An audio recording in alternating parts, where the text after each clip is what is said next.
puisque la révolution industrielle de la vapeur a fait du paysan fruste et inculte un ouvrier qui a un salaire, donc qui a de l'argent, pour la première fois. Hein.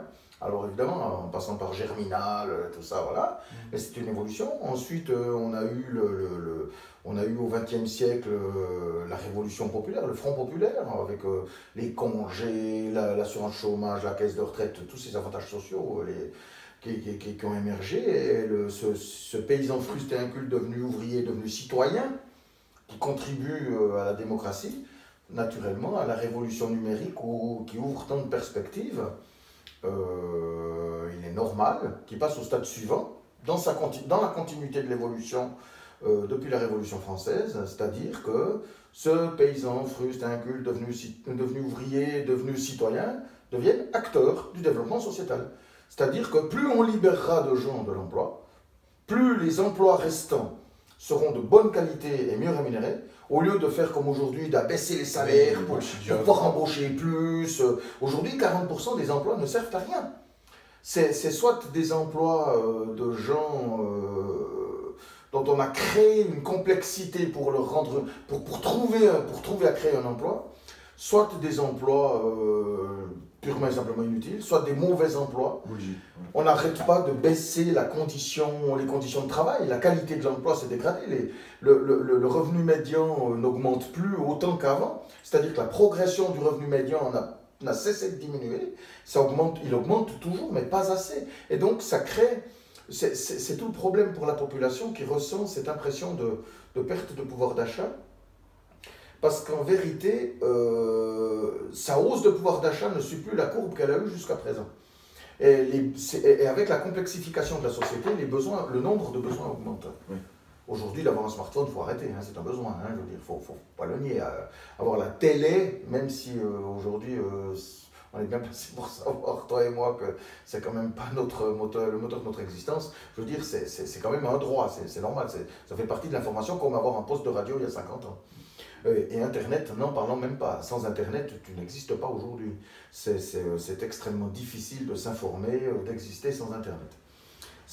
Donc ça fait que le nombre de besoins a explosé, le nombre de lignes dans le budget des ménages a explosé. En 1930, c'est bouffe, godasse, logement. Ensuite arrive l'électricité, puis s'ajoute le téléphone, puis s'ajoutent les vacances. Puis s'ajoute, etc., etc., etc. Puis au fil du temps, on s'est retrouvé, maintenant, le budget d'un ménage, c'est ça. Hein. Je veux dire, c'est le téléphone de toute la famille. Alors, plan smartphone Jean, smartphone Pierre, smartphone maman, smartphone papa. C'est Internet, Canal+, machin, plap, plap, plap, plap, plap, plap, plap, plap, plap, plap, plap, plap, plap, plap, plap, et le budget, il est comme ça. Et le problème, c'est que le revenu médian n'augmente plus pour pouvoir payer tous ces services qui sont essentiels à la création de richesse. Donc, le système se grippe. Le système grippe. Tout simplement. Et la population descend dans la rue parce que du coup, elle n'arrive plus à faire face à... Elle n'est plus capable de bénéficier des avantages du système. Elle n'est plus capable de répondre à ses besoins parce que ces avantages lui coûtent cher. Et donc, ça fait qu'elle a cette sensation de pouvoir d'achat en berne.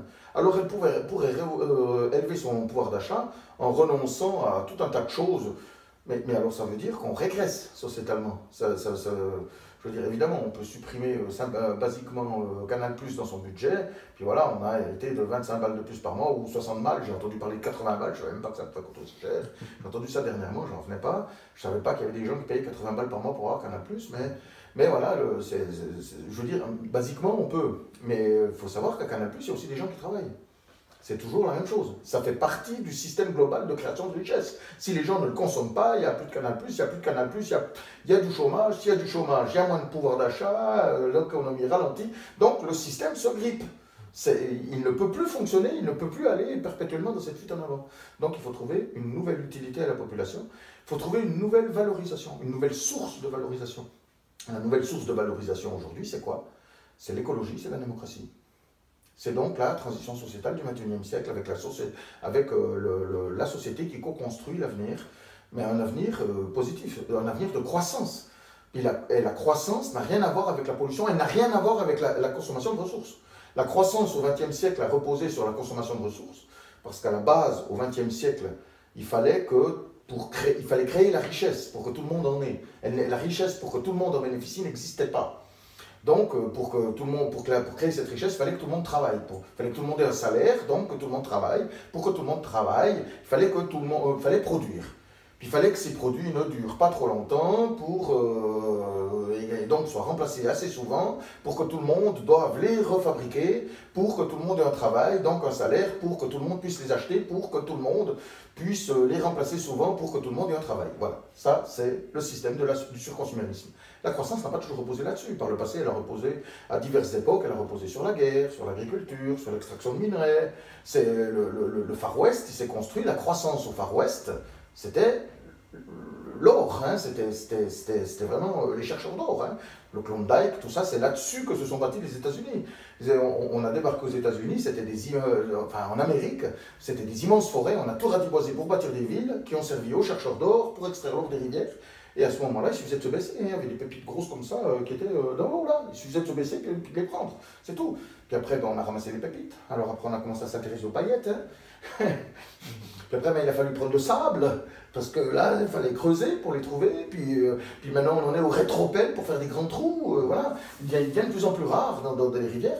Mais à la base, on trouvait, voilà. Et la croissance, donc, n'a pas toujours reposé là-dessus.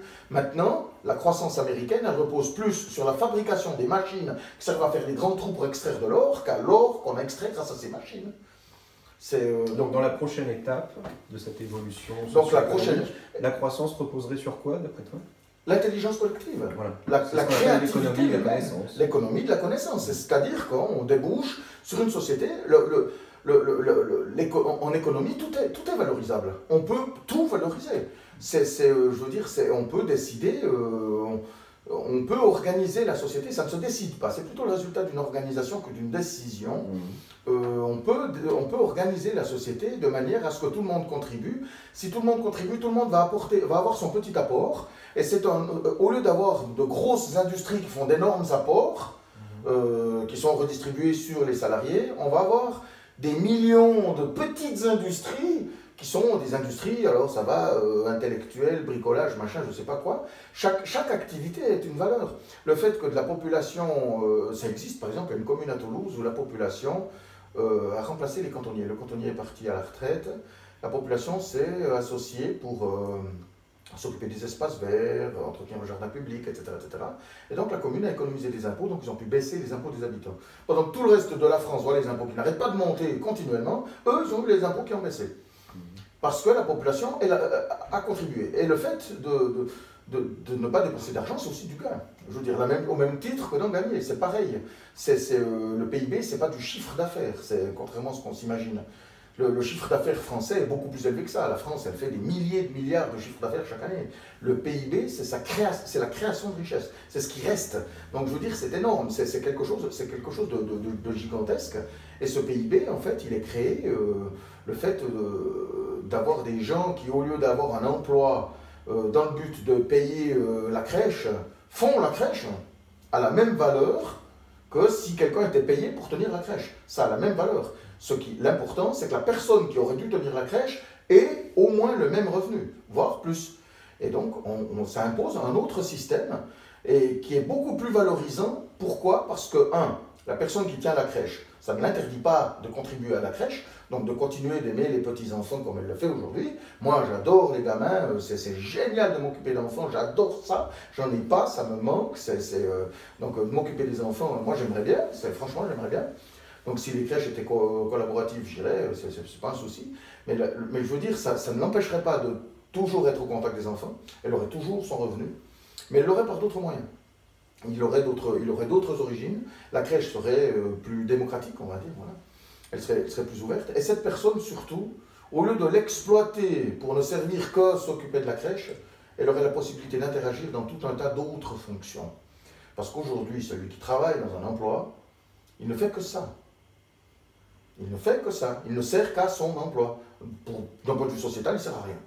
Et ça va à un tel point que l'employé, le salarié qui perd son emploi, qui se retrouve au chômage, il ne sert plus qu'à se chercher un boulot. Il est au chômage et il doit se chercher un boulot, puis s'il ne le cherche pas, on le sanctionne. Donc ça veut dire qu'on veille à ce qu'il ne serve à rien. Mais à rien. Il ne sert à rien. Il ne sert qu'à se chercher un emploi. C'est sa fonction. Tu fais quoi dans la vie? Je me cherche un boulot. Voilà. C'est ma fonction, je me cherche un boulot. Faut imaginer, quoi. Je veux dire, à quoi on en est rendu. C'est une dénégation de l'essence de l'humanité. Je veux dire, c'est une dénégation totale de la créativité humaine. Alors que si tu donnes la capacité à cet individu de créer quelque chose, mais l'innovation se trouve dans la masse. C'est dans le recul de l'inégalité, c'est dans l'égalité, aussi bien l'égalité sexuelle, l'égalité de genre, que dans l'égalité pécuniaire, économique, financière, que se trouve le plus grand potentiel de développement socio-économique, le plus grand potentiel de croissance. Une croissance qui est écologique. Parce que si la masse interagit, que ce n'est plus l'industrie qui doit produire, la société devient naturellement écologique. Je voudrais mettre naturellement entre parenthèses pour soulever le fait même que l'écologie, ce n'est pas seulement d'avoir une énergie propre et puis de ne plus balancer le plastique, c'est aussi le fait de respecter l'humain. L'écologie, ça implique les animaux, l'humain, ça implique la société. L'écologie, c'est un environnement, c'est l'écosystème. Nous faisons partie de cet écosystème. Et donc, pour toi, tu concilies totalement économie et écologie, complètement, croissance et respect de cette planète. Complètement. Je peux faire la démonstration d'une industrie qui respecte scrupuleusement l'écologie, qui non seulement ne pollue pas, mais qui dépollue. Le grand débat, justement. On a d'un côté les écolos qui ont pour priorité la préservation de la planète, des animaux, de la vie, des conditions de vie. Et de l'autre côté, ceux qui ont pour priorité la croissance, au détriment souvent de la nature, de la planète, des animaux, etc. Et cette opposition binaire entre les deux nous amène à des débats stériles en général. Et nous, on essaie effectivement de sortir de cette opposition binaire entre croissance, écologie. Et donc toi, tu as une manière bien précise de réfléchir à cette connexion. La croissance, elle est économique. Ouais. Elle n'est qu'économique. C'est-à-dire que ce n'est que du pognon. Ouais. Le pognon est illimité. Je veux dire, aujourd'hui, on est sorti du paradigme de l'étalon or, que certains défendent encore. Heureusement qu'on est sorti de l'étalon or. Oui. Parce que l'étalon or, ça signifiait qu'un pays trop pauvre, c'est la monnaie, moi j'appelle la monnaie coloniale, l'étalon or. Ça signifie qu'un pays qui n'avait pas les moyens de posséder de l'or, sa monnaie ne valait rien. Donc c'était un serf. Point.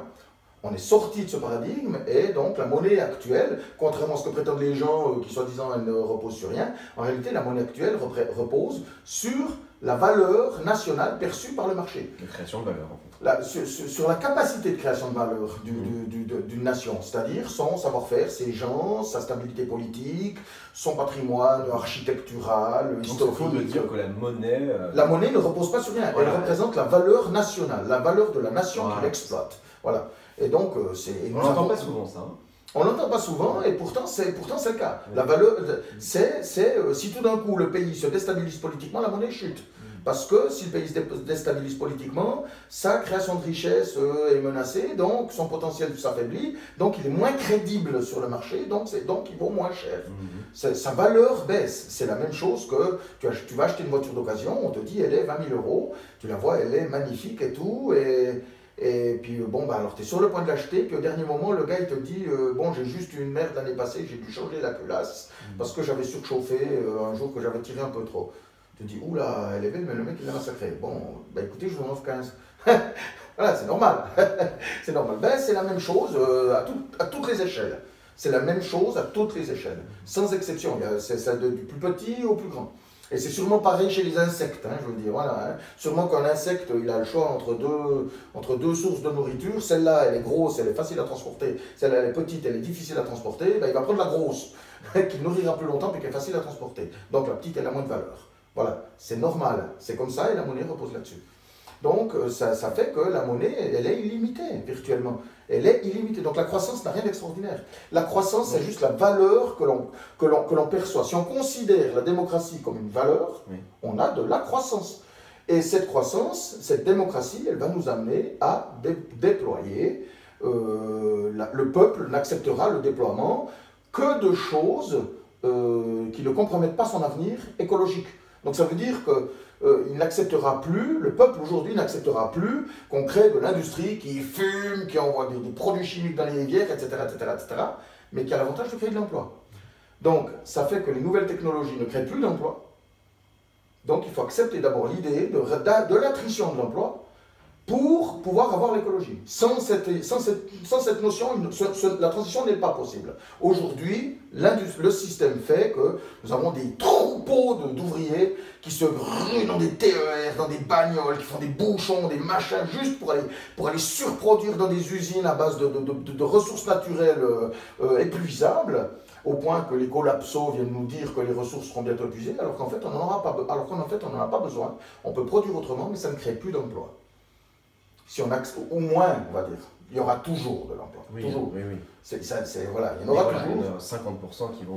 Voilà, et puis le reste, ce sera des emplois de meilleure qualité, des emplois mieux rémunérés, parce qu'ils diluent moins les salaires, etc. Il faut savoir aujourd'hui que l'État français, c'est pas moi qui le dis, c'est la Cour des comptes, en 2017, a investi 133 milliards dans la lutte contre le chômage, dans la lutte pour l'emploi. 133 milliards. Au lieu d'accompagner la fin de l'emploi, au lieu d'accompagner la fin relative, parce qu'il y en aura toujours, mais il vaudrait mieux l'accompagner plutôt que d'essayer de lutter contre un phénomène avec 133... inévitable du fait de l'augmentation. 133 milliards, mais c'est énorme ce qu'on peut faire avec ça, mais c'est énorme, c'est gigantesque. C'est quelque chose c'est une somme colossale. Les gens disent oui, la fraude fiscale c'est 80 milliards. Là on est encore presque au double.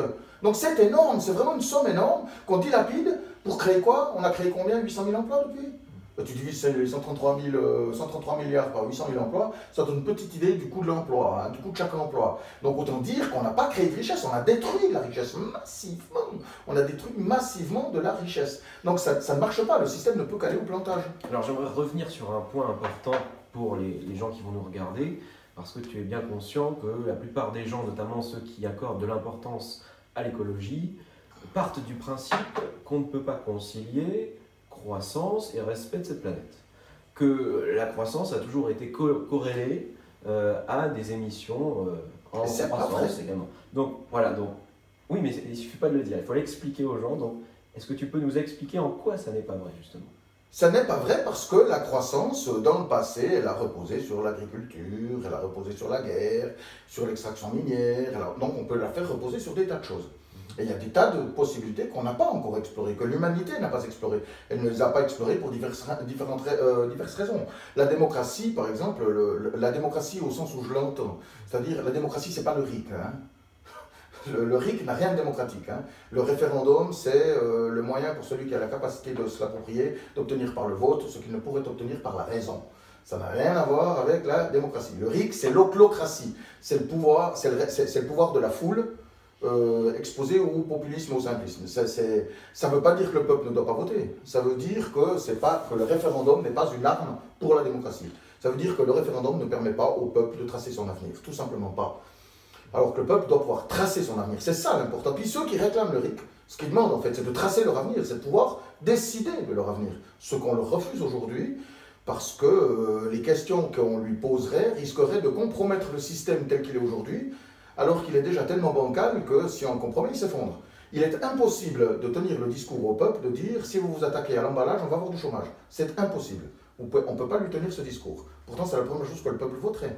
Il mettrait fin à l'Union européenne, il mettrait fin à l'euro, il mettrait fin... Voilà, tout un tas de choses. C'est des choses qu'en réalité, toutes les croyances qui anti-euro, anti-UE sont des croyances. Et c'est là-dessus que le peuple voterait. Alors qu'en réalité, c'est des sujets qui sont véritablement secondaires. L'autre problème n'est pas l'euro ou l'UE. Non, notre problème, il est sociétal. C'est notre modèle socio-économique qui est dans le mur et dont on a besoin de le faire évoluer pour exploiter la capacité qu'a obtenue le peuple après 200 ans d'interagir avec les autres pour créer cette valeur au travers de la créativité qui lui est intrinsèque. Parce que la source d'innovation essentielle, elle est dans la population. Dans une foule, il y a des millions d'innovations possibles, mais qui ne pourront jamais émerger dans ce système. Jamais. Si on offre la possibilité au peuple de faire preuve de son innovation, à chacun de créer l'idée qu'il a eue, si son idée est absurde, de la confronter aux autres, elle servira à d'autres pour créer une idée, et de ces idées naîtront une idée. Voilà, donc l'innovation se trouve dans la masse. Et c'est cette innovation qui nous apporte la croissance. Une croissance qui n'a rien de polluante. Ce qui pollue, c'est de cracher des fumées, c'est d'exploiter la ressource naturelle, mais ce n'est pas parce qu'on est une industrie qu'on pollue, c'est pas vrai. On peut même non seulement avoir des industries qui ne polluent pas, mais qui en plus dépolluent. Parce qu'aujourd'hui, grâce à la croissance du XXe siècle, On a développé des technologies qui font que l'industrie du futur va exploiter l'entropie du XXe siècle comme source de ressources naturelles principales exploiter le CO2. Pour le XXIe siècle. Alors, exploiter le CO2 avec lequel on sait faire de la fibre de carbone, du graphène, de la protéine alimentaire synthétique, du plastique. Alors là, on aborde un point important. Je vais faire une petite pause pour marquer. C'est vraiment l'un des éléments très importants dans cette pensée que tu proposes. Le passage d'une écologie basée sur le fait de polluer moins à une écologie basée sur le fait de dépolluer. On n'est plus dans faire moins, on est vraiment dans un autre paradigme où on dépollue.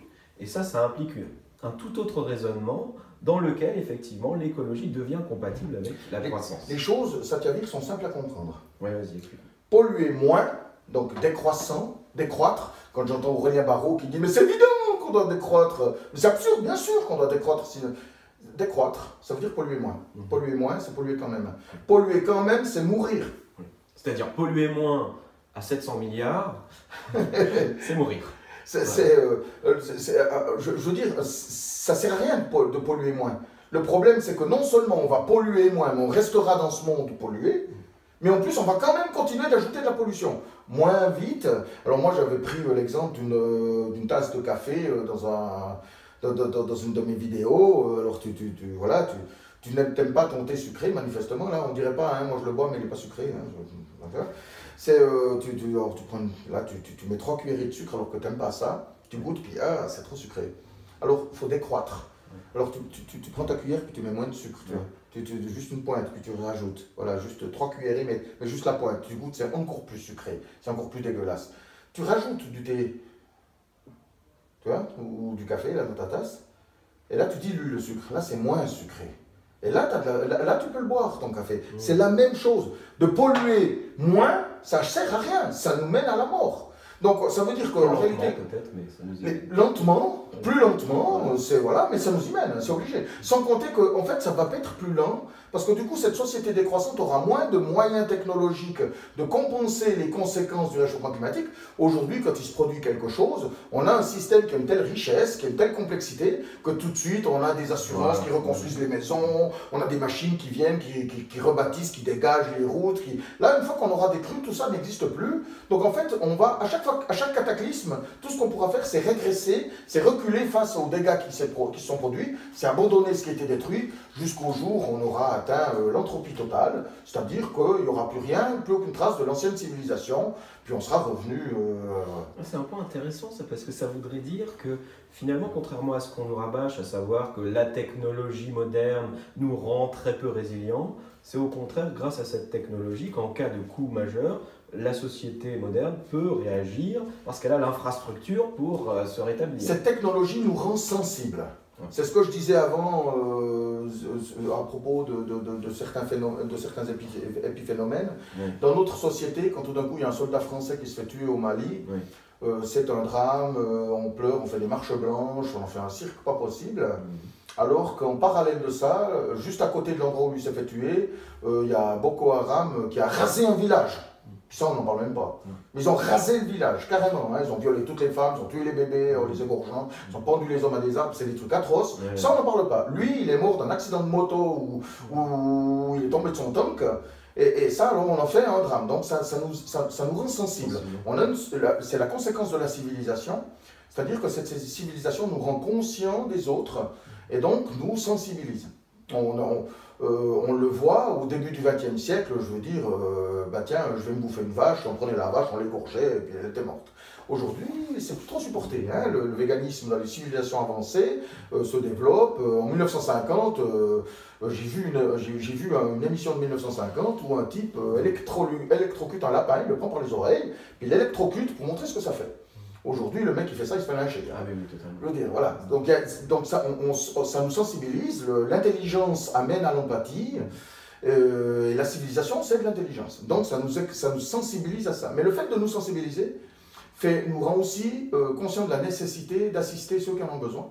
Et donc, quand il se produit un cataclysme, invariablement, on va résoudre ce cataclysme. C'est pas qu'on va abandonner la route, on a des moyens, la société, tout le monde accepte de cotiser pour créer un système qui permette de réparer les dégâts. Donc on va reconstruire la route, on va rouvrir l'accès, on va même créer un pont par hélicoptère si nécessaire, si ça isole le village qui est en montagne, pour aller chercher les petits vieux malades ou amener de la bouffe, etc., etc. Donc on développe tout un système qui va permettre aux gens de se montrer résilients face au cataclysme. Si tu supprimes, si tu renonces à la croissance, tu renonces à ça. Parce que tu renonces à la résilience, du coup. Tu renonces à la résilience, à cette résilience-là en tout cas. Ça veut dire que tu ne vas pas mourir, mais ça veut dire que la réponse, ce sera d'aller tuer une chèvre dans la nature et puis de la griller sur ton feu de bois. Tu n'auras pas, voilà, puis le feu de bois, tu vas très vite devoir l'allumer avec des silex. Parce que les allumettes, une fois que c'est fini, c'est fini. Hein. S'il n'y a plus d'industrie, il n'y a plus d'industrie. Hein. Donc voilà, c'est ça le truc. C'est cette résilience-là à laquelle tu mets fin. C'est ce type de résilience qui est sociétale. Nous avons besoin les uns des autres pour nous aider les uns les autres, même inconsciemment. Et comme nous sommes tous dans un système sous tension, qui met l'humain sous tension au travers du travail, ça fait que spontanément, non, je ne peux pas venir t'aider, je ne peux pas venir aider le village à reconstruire à se reconstruire parce que je travaille. Mais alors, par contre, oui, je paye des impôts pour ça, donc ça veut dire que des machines vont venir vous aider avec des ouvriers qui sont payés pour ça. Voilà, c'est ça. Voilà. Et donc finalement, ça veut dire que tu es résilient et tu aides les autres au travers de ton travail, de ta cotisation, et donc le système devient résilient, et ça fait que les gens vont voir arriver les machines qui vont réparer les dégâts pour leur permettre de continuer. Ta maison s'est effondrée, on ne peut plus la reconstruire là, mais l'assurance va t'en construire une autre ailleurs, dans le terrain d'à côté, si nécessaire, et voilà, tu vas toujours vivre dans ta maison. Donc ça, alors ça peut prendre du temps, c'est vrai, je ne dis pas que tout est parfait, la question n'est pas là, mais ça existe. On ne te laisse pas tomber. Si tu renonces à la croissance, tu renonces à ça. La croissance, c'est du développement sociétal. La croissance, ce n'est pas de la pollution, c'est du développement sociétal. La croissance, c'est assez... La croissance permet l'entraide.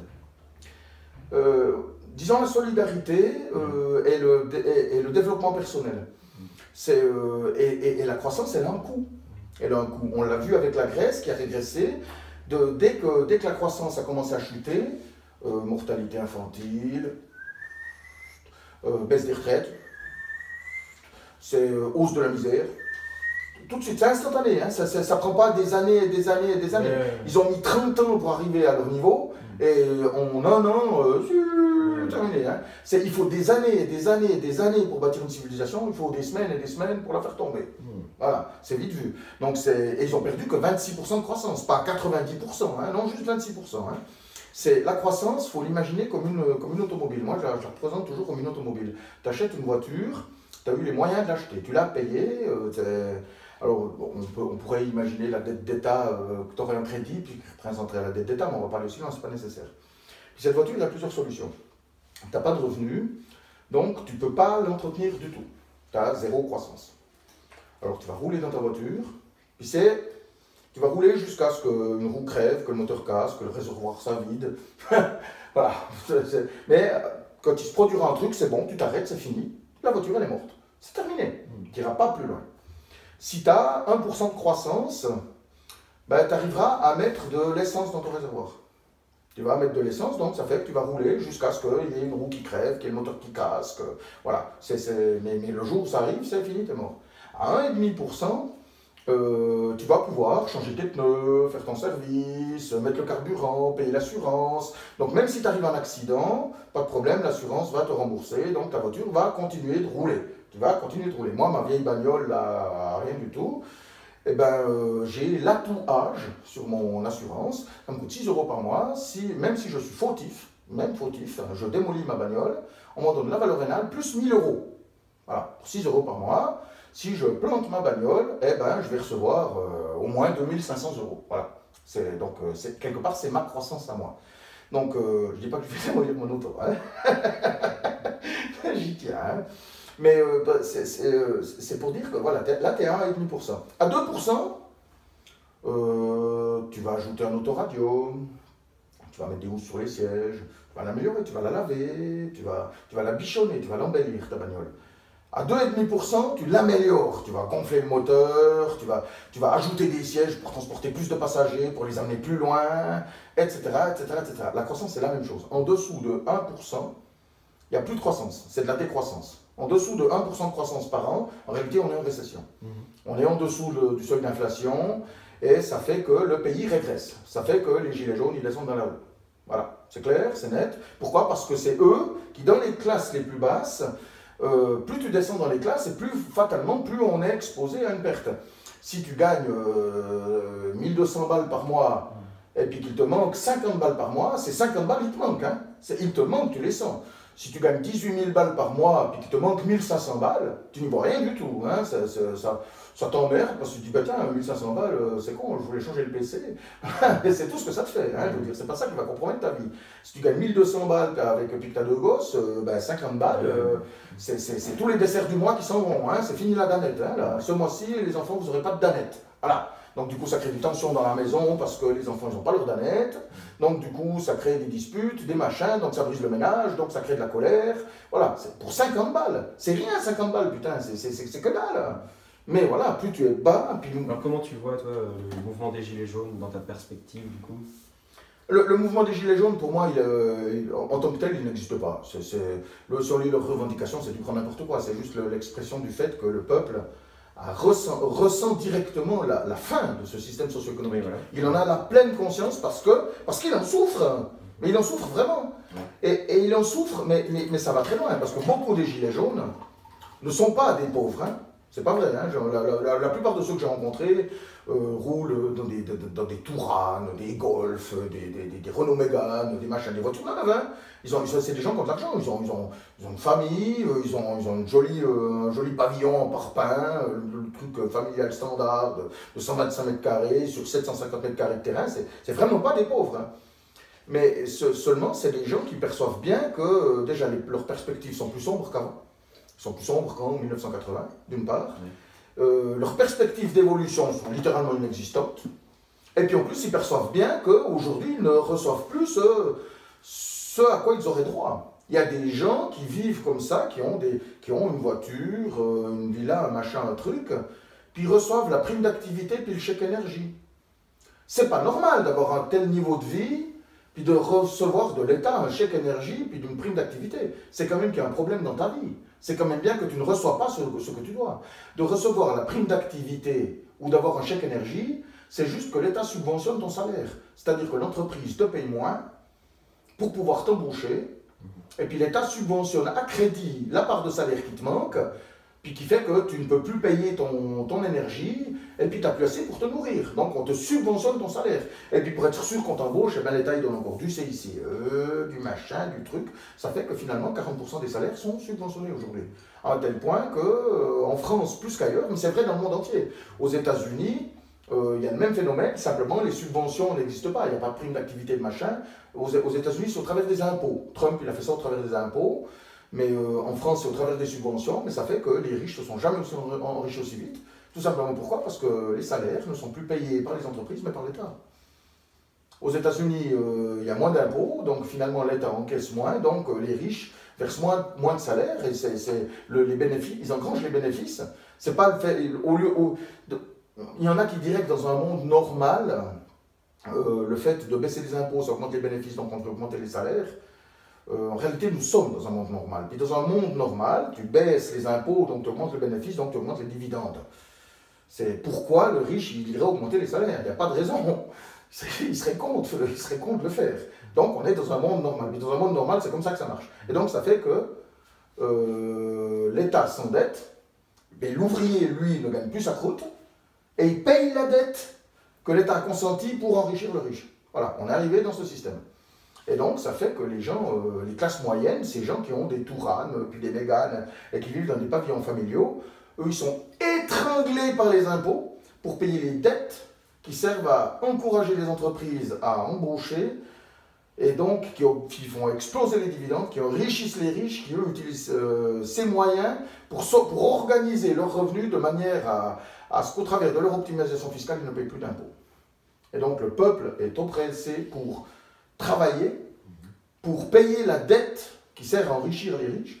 Et donc le système ne crée plus de valeur, il n'y a plus de cercle vertueux, il n'y a plus ce cercle vertueux. Il y en a qui disent oui, mais sans l'ouvrier, le patron n'est plus rien, mais n'importe quoi. Aujourd'hui, l'ouvrier, c'est juste quelqu'un qui vit au crochet de l'entreprise en prenant la place d'un robot plus efficient que lui, au lieu de se rendre utile à l'économie. Il n'a plus pour fonction que d'occuper la fonction pour laquelle on l'a embauché. C'est tout.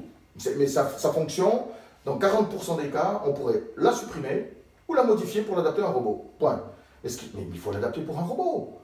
Déjà, non seulement on créerait l'industrie de la robotique qui est à beaucoup plus forte valeur ajoutée pour créer le robot.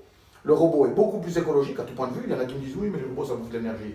Non mais attends, l'ouvrier qui travaille, il est assisté, alors il y a de la lumière, il a une machine pour l'assister, il bouffe de l'énergie l'ouvrier au travail.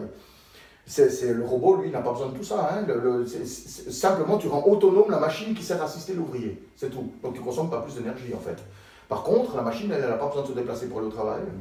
Elle n'a pas besoin d'une douche, elle n'a pas besoin d'un vestiaire, elle n'a pas besoin d'un réfectoire, elle n'a pas besoin d'un parking, etc., etc. Elle ne fait pas de bouchons, elle ne consomme pas plus.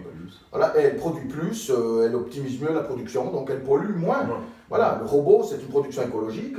Ce robot, en plus, bon, là, on en parlera une autre fois, il peut être une source de dépollution. Ouais. Et donc, ça fait qu'on a Et puis en plus, on a libéré cette personne du travail. On n'a pas fait un chômeur. On a fait un citoyen acteur du développement sociétal, à condition de créer l'environnement qui soit favorable à cette contribution au développement sociétal. C'est là que la politique intervient. Et c'est là que le politique intervient. Et c'est ça la transition sociétale du XXIe siècle, en fait. Et du moment que cet individu libéré du travail n'a plus besoin de lutter pour son emploi, qui lui pollue, il va pouvoir appliquer sa conscience écologique, et il va pouvoir s'opposer à l'industrie qui pollue, et il ne soutiendra plus que des projets qui sont écologiques. Et donc la société devient naturellement écologique. Le fait de libérer l'individu du travail rend la société naturellement écologique. Donc aujourd'hui, moi je le vois parmi mes amis, il y a plein de gens qui sentent que voilà, contribuer chaque jour à un système qui va droit dans le mur, ça ne fait pas sens. Ils voudraient en sortir, ils ont plein d'idées en tête, mais ils n'ont pas les moyens de les réaliser. Voilà, et donc, bien sûr, ce qui permettrait de les réaliser, c'est de leur assurer des conditions de vie pendant le temps qu'ils mettent en place leur entreprise, leur projet, leur association. Et donc, comment on fait pour libérer les gens pour qu'ils ne meurent pas en cours de route? Ça, c'est le sujet chaud, c'est le revenu de base dont tu parles là. Ouais. Mais le revenu de base, il va s'imposer de lui-même. Hein. Même Milton Friedman, le préconisait. Donc, je veux dire, tout le monde le préconise, c'est obligé, c'est la seule solution. Alors déjà, le revenu de base, avant même de parler du revenu de base lui-même, on va déjà dire deux choses. Il a une première qualité, c'est qu'il nivelle la capacité de revenu de chacun. Parce qu'aujourd'hui, il y en a qui ont des travaux pénibles qui gagnent mal leur vie, d'autres qui ont des travaux peu pénibles qui gagnent bien leur vie. Il y en a qui ont le même travail mais qui ne gagnent pas la même chose en fonction de l'industrie. Celle-là, elle paye bien, celle-là, elle ne paye pas bien. Là, on nivelle, tout le monde déjà gagne la même chose à la base. Donc déjà, c'est le revenu de base, donc déjà, on nivelle ça. On réduit cette inégalité. Et c'est important de le faire parce que même les métiers qui gagnent mal leur vie sont indispensables dans la société. Donc il est indispensable qu'il y ait des gens qui acceptent de gagner moins que les autres, parce que sinon la fonction va manquer. On l'a vu aux États-Unis où ils ont expulsé tous les immigrés, puis du coup l'économie s'est trouvée face à un mur, et on a décidé, et il a bien fallu trouver un moyen de compenser ce manque de main-d'œuvre pour occuper des fonctions sans lesquelles les fonctions supérieures n'existent pas. S'il n'y a pas de balayeur, c'est pas longtemps que tu vas rouler avec ta grosse BM pour aller à ton boulot avant que les routes soient complètement encombrées de merde. Hein. Je veux dire, voilà, c'est vite vu. Il faut bien quelqu'un pour dégager les routes, c'est obligé. Donc, seulement le balayeur, lui, gagne pas sa croûte. Hein.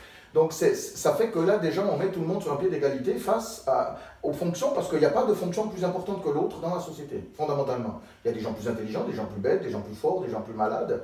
Mais il n'y a pas de gens plus utiles que d'autres. Tout le monde a une utilité dans cette société quand il travaille. C'est quelque chose de fondamental. Le revenu de base accorde la même utilité à tous. Donc ensuite, ce revenu de base, il est dû à tous. Parce que contrairement à ce qu'on s'imagine, aujourd'hui, le revenu de base n'est pas un revenu pour ne rien foutre. C'est pas vrai. Oui, voilà. On ne paye pas les gens pour être oisifs chez eux. C'est pas vrai.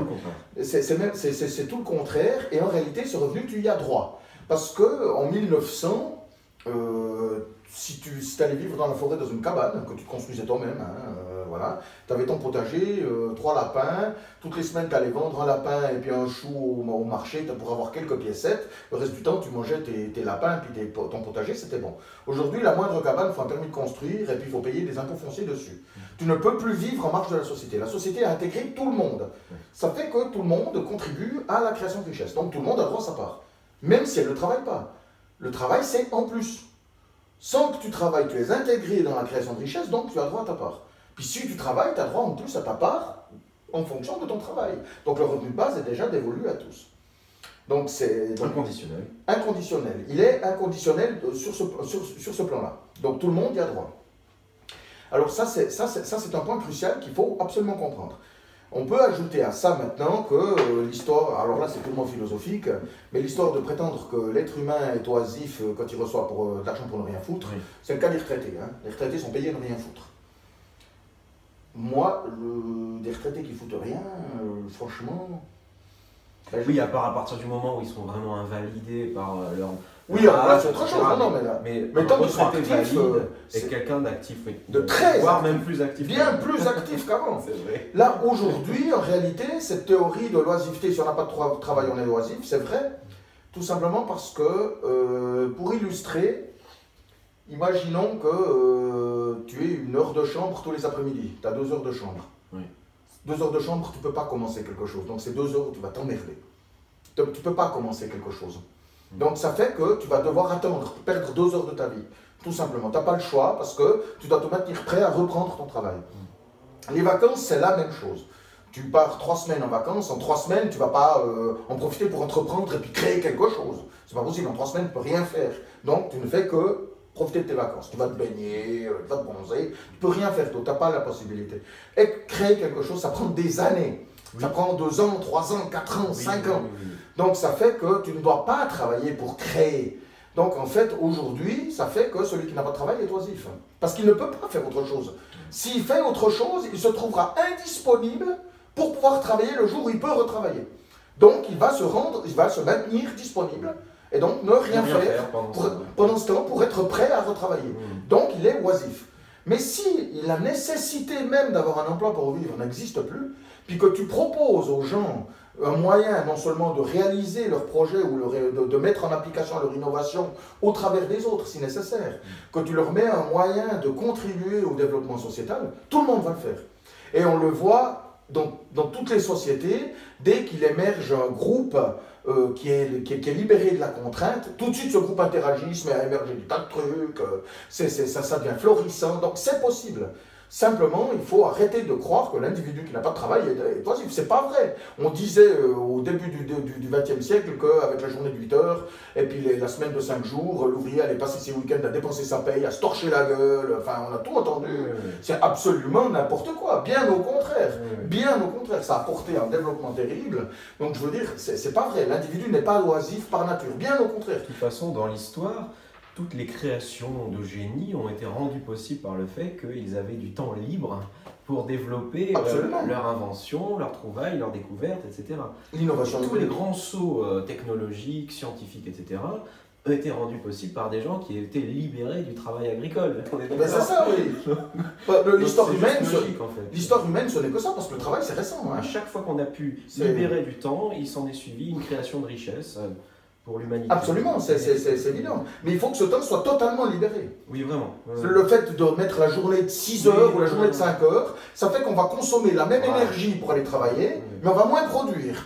Donc du coup, on va polluer la même chose, même plus, en produisant moins. Donc c'est encore pire, quoi. Je veux dire, c'est encore plus grave. On ne peut pas faire les choses à moitié. Et on ne sera pas efficace pour le développement sociétal. Parce que le type qui a travaillé 6 heures ou qui a travaillé 8 heures, quand il rentre chez lui, il a fait sa journée, donc il a fini. Point. Et il n'a pas le temps de faire autre chose. Voilà. Alors, tu supprimes cette contrainte de l'emploi, puis tu lui proposes de faire autre chose, c'est-à-dire de contribuer au développement sociétal. Ça fait que ceux qui aiment leur travail, qui en ont besoin, on le sait dans la société, il y a 1/3 des gens qui aiment leur travail, qui disent qu'ils y tiennent, ils en sont fiers. Qui s'épanouissent. C'est des travaux pas toujours très élitistes, mais qui sont sympas. Moi, je connais des bûcherons, par exemple, ils adorent leur travail. C'est vraiment, ils adorent ça. C'est presque une drogue. C'est manuel, c'est ça, c'est au grand air et tout, ils en sont fiers, ils sont heureux de le faire. C'est très tôt le matin, ils sont là, ils sont guirés et tout, ils vont boire leur café, puis après ils allument leur tronçonneuse, ils sont contents, les gars.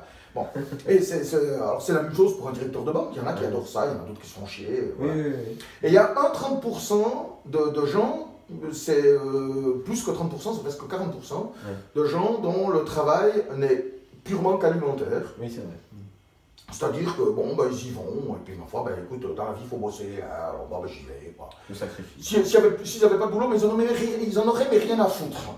Voilà, c'est tout. Ah, ben, si j'avais pas de boulot, attends, alors j'en profiterais, moi, si j'avais le temps, là, moi, c'est là qu'il faut un peu de franchise, quoi, hein, il faut être sincère, voilà, et avouer que c'est de la grande hypocrisie de dire que tout le monde s'épanouit au travail. Oui, c'est pas vrai, c'est complètement faux. C'est enrichissant pour la vie sociale. Oui, on nous parle, oui, puis le lien social du travail, le lien social du travail. Alors, pour un tiers, peut-être, il y a une vérité là-dedans, voilà. Mais voilà, la grande majorité, c'est faux. Puis après, ça les empêche de créer de la valeur, ça les empêche de développer leur vie sociale, ça les empêche de se développer personnellement, etc. C'est ça. Et il y a un tiers pour qui le travail c'est carrément une contrainte, c'est une punition. C'est des gens qui ont et alors sont souvent sans formation, ou alors ils avaient une très haute formation, puis leur secteur s'est effondré à cause de l'évolution technologique. Du coup après ils ont perdu leur carrière, puis ils se retrouvent avec des salaires de merde, c'est des chômeurs, voilà, alors leur vie n'est plus qu'une punition, quoi. Le monde du travail pour 30% c'est une punition. Oui. Puis après on nous parle du lien social, oui mais le lien social au travail, non. Moi je constate que 3 mariages sur 5 se font entre salariés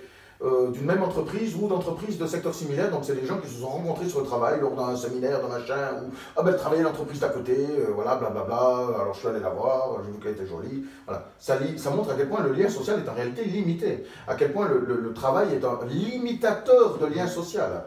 Celui qui ne travaille pas, toute la journée, il est au contact avec des milliers de gens, avec des tas de gens. C'est quand on ne travaille pas qu'on a vraiment du lien social. Que dire des gens qui sont en vacances là, dans les stations balnéaires, dans les stations de ski, ils n'ont pas de liens sociaux peut-être quand ils sont en vacances. Oui. Ils sont environnés de gens en permanence, ils ont là du lien social, avec des inconnus.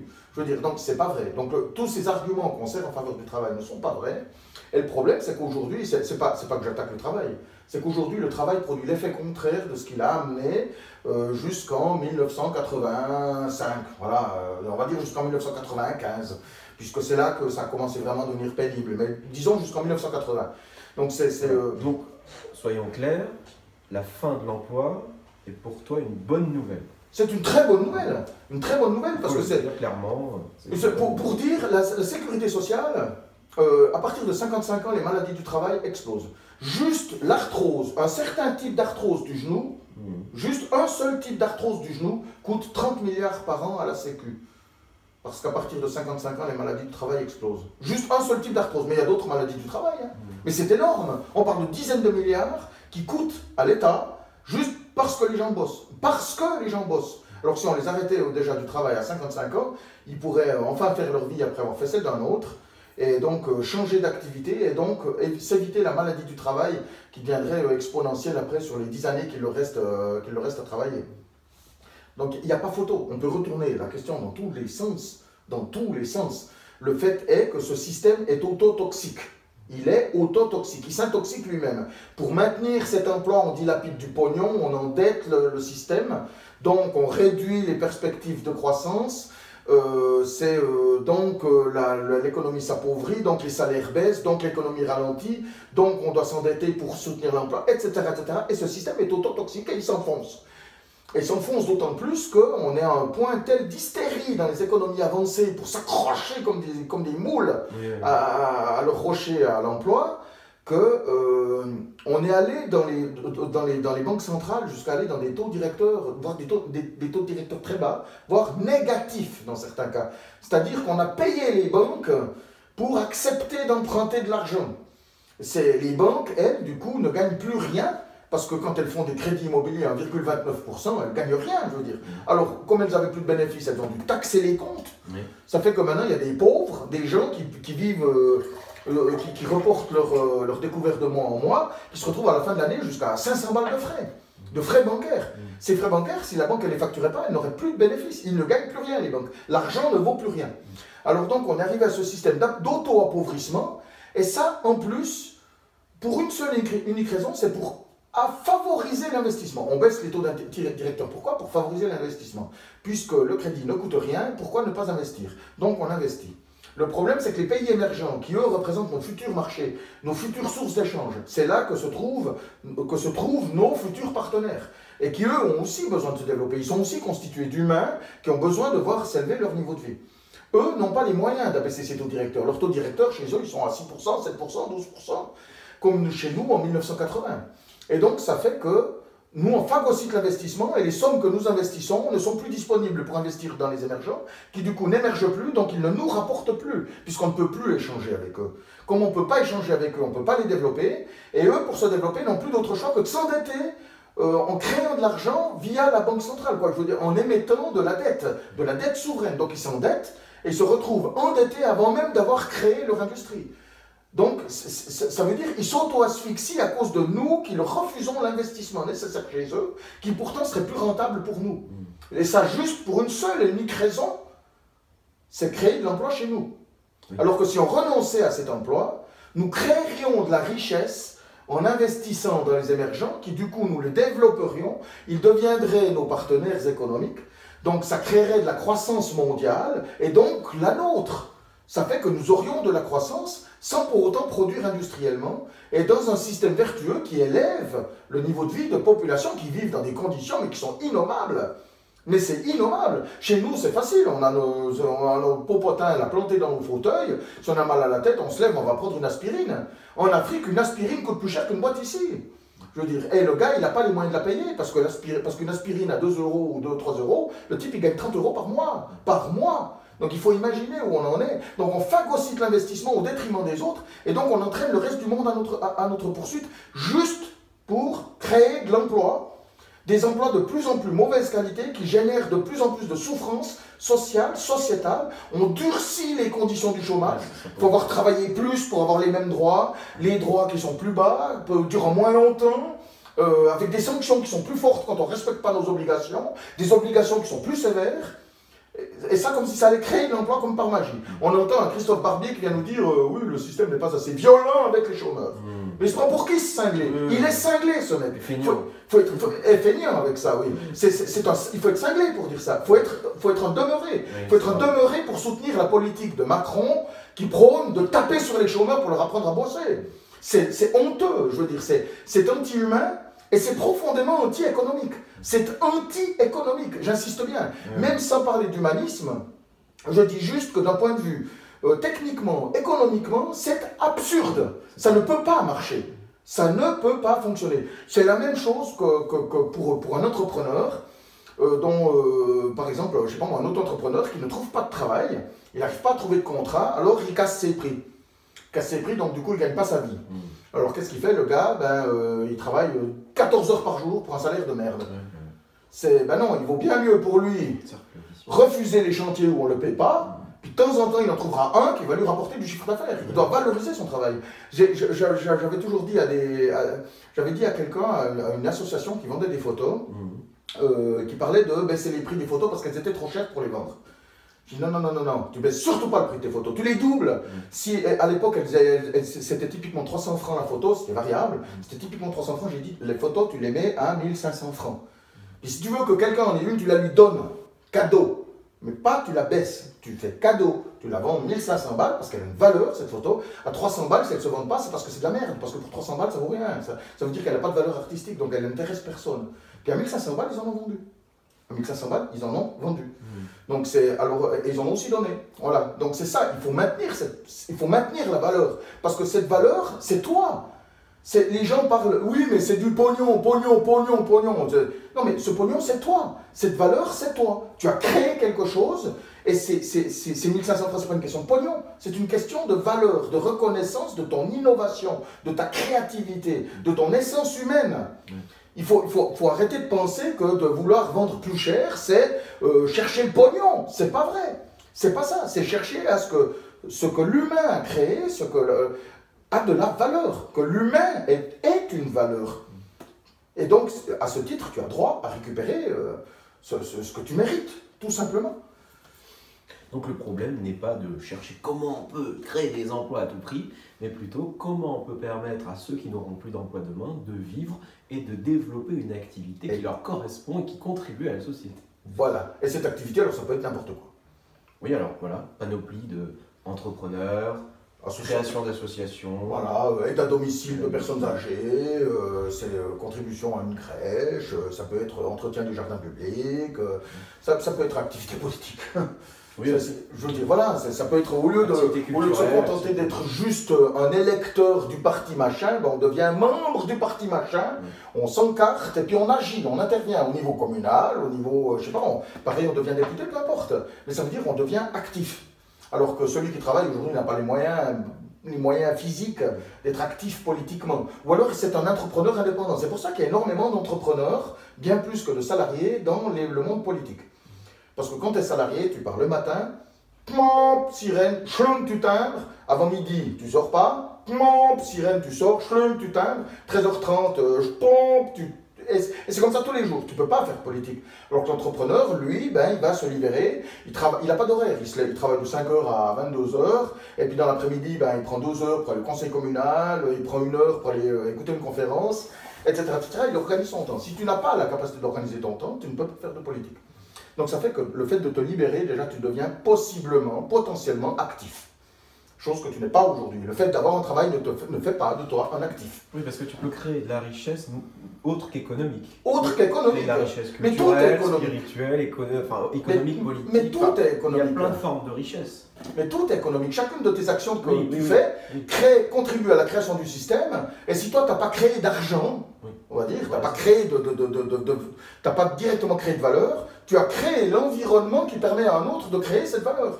Donc ça veut dire, la seule différence, c'est que toi, la valeur que tu as créée est non mesurable, parce que c'est une valeur diffuse. Quoi.